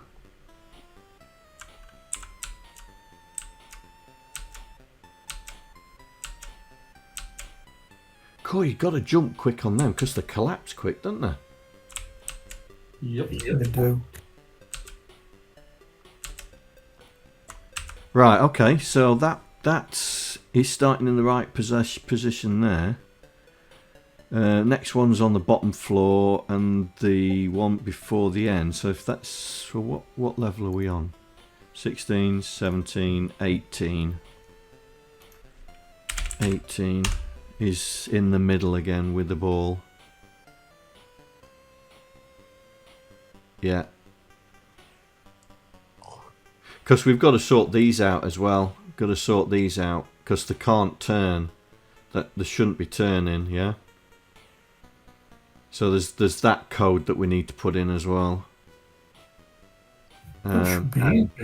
Say again. That should be easy. Just detect what the sprite number is, and don't allow it to flip. Yeah, I think there's another one. I think there was another sprite that was flipping that shouldn't have done. I think SP spotted it. But I can't remember which one it was.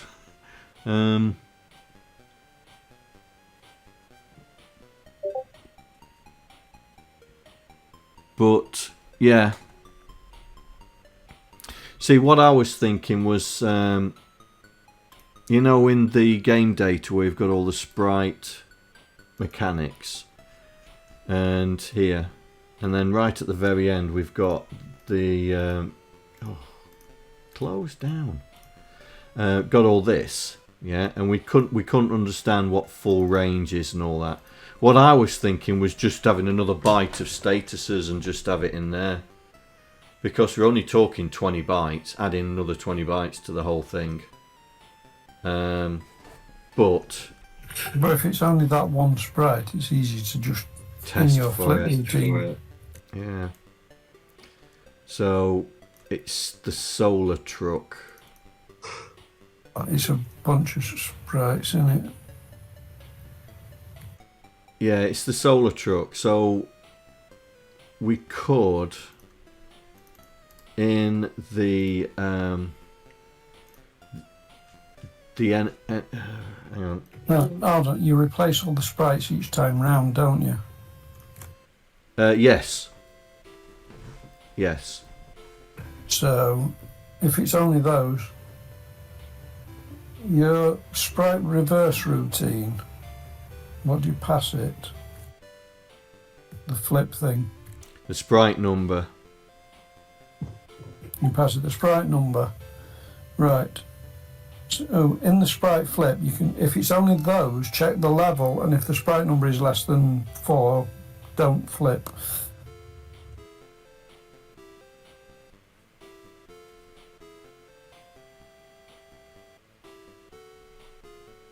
Right. But the sprite number. The sprite number is, yeah, it's less than 4, isn't it?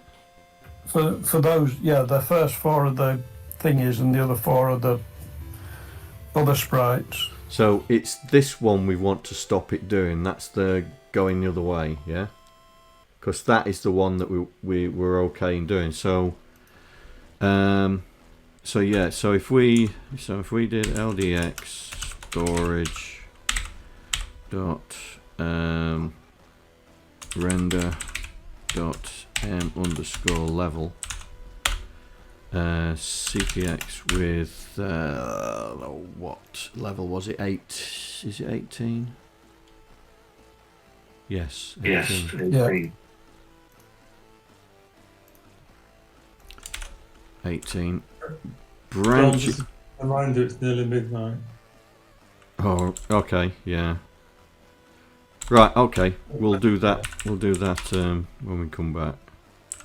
No, I'll do it now. Don't flip. Yeah, but that's only on sprites 0 to 3. Yeah. This is branch if not equal to.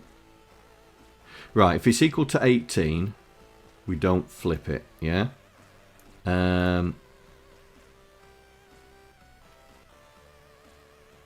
But really, I need to change that branch if not equal. We need it to do it.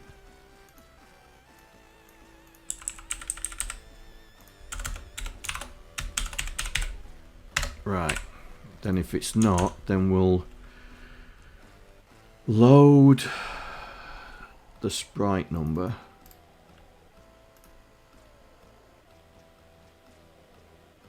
Right, load the sprite number. Branch, compare it with 3, because 0 to 3. Yeah. No, let's do 4, because that will do it. Then branch if carry clear to don't flip. So branch if less than 4 to don't flip. That should do it. That will be immediate on the load age on. No, because it's a memory address, mate. It's storage temp byte 2. So we're actually looping through. So this is actually an address that we're passing in, not an absolute value. That's why it's set sprite flip 2, because set sprite flip is an absolute one. So as you can see, if you hover over it, says add a sprite number, address of the sprite number. Right. So this hopefully means that our solar things are still turning.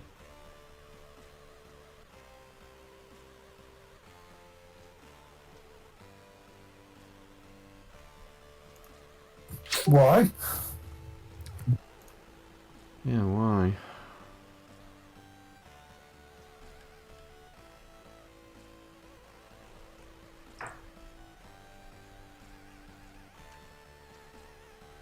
Draw sprites.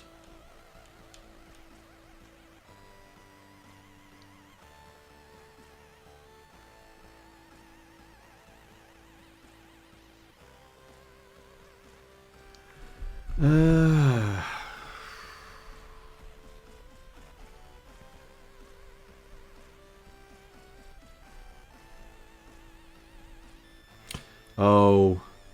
Is this the vertical flip? This is the vertical Wrong flip. bit. Yeah.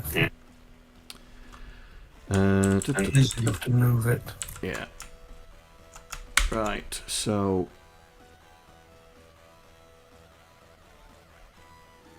get rid of that.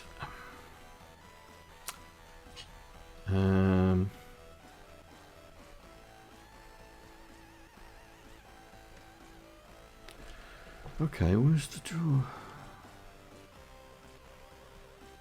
Set it.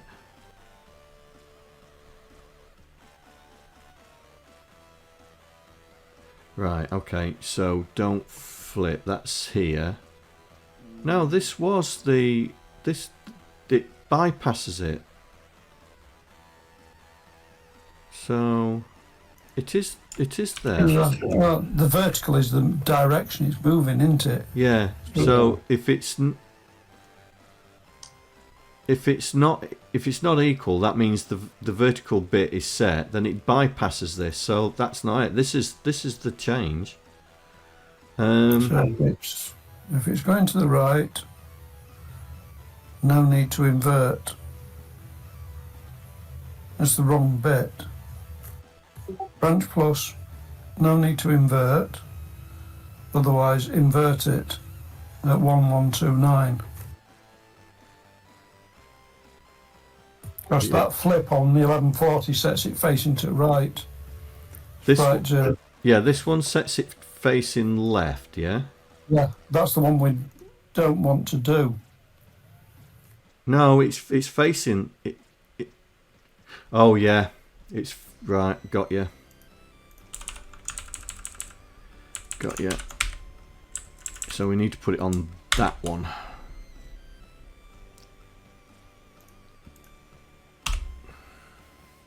Oh. No, hold on, John. The branch to don't flip might cause you a problem. Hmm. No, oh no, that should be all right. Yeah. What was the error? It's saying it didn't exist. Oh, it says it's jumping too far. Time for a macro. It's probably because of these macros here, isn't it? So, jump if carry clear to there.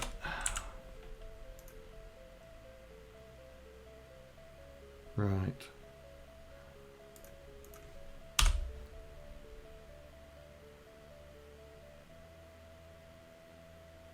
There we go.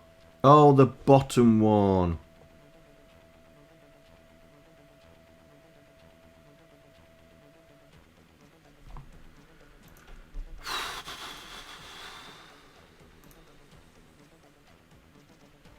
Zero, 1, 2, 3. Why is the bottom one? This is the bottom one. No, that one is. Or is it that one? No, that one is. 1, 8. No, that's X, Y. But are they allocated sprite numbers in order from 0 downwards per level? Yes. Ah, no, John. They start at 1, don't they? Because Willie's 0. So he is. So he is. So 5.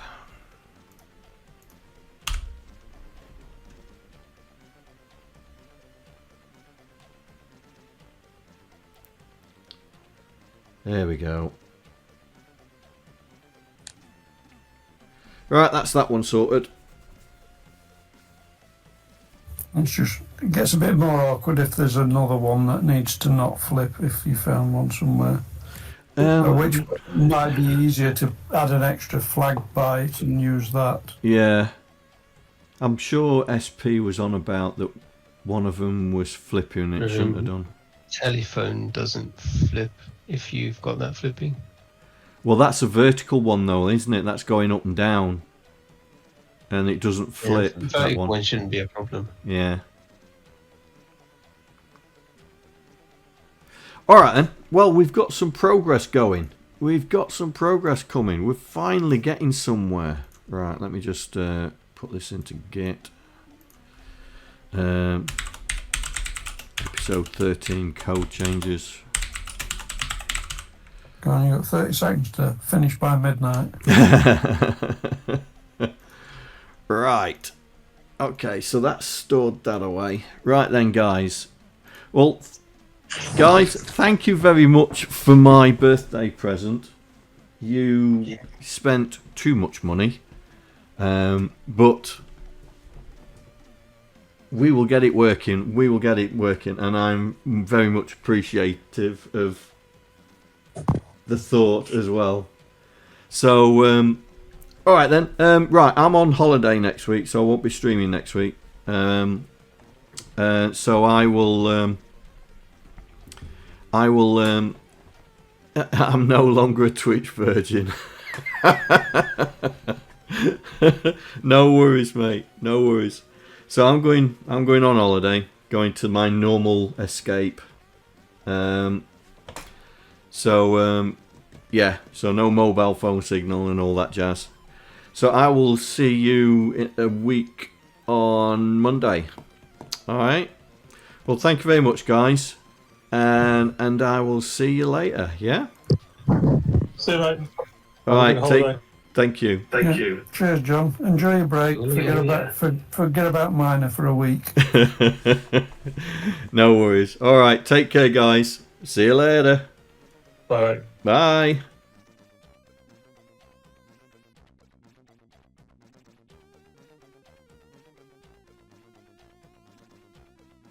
I'd like to thank all the patrons that are contributing to my channel. Without you guys, I wouldn't be able to do what I'm doing right now. Thank you very much.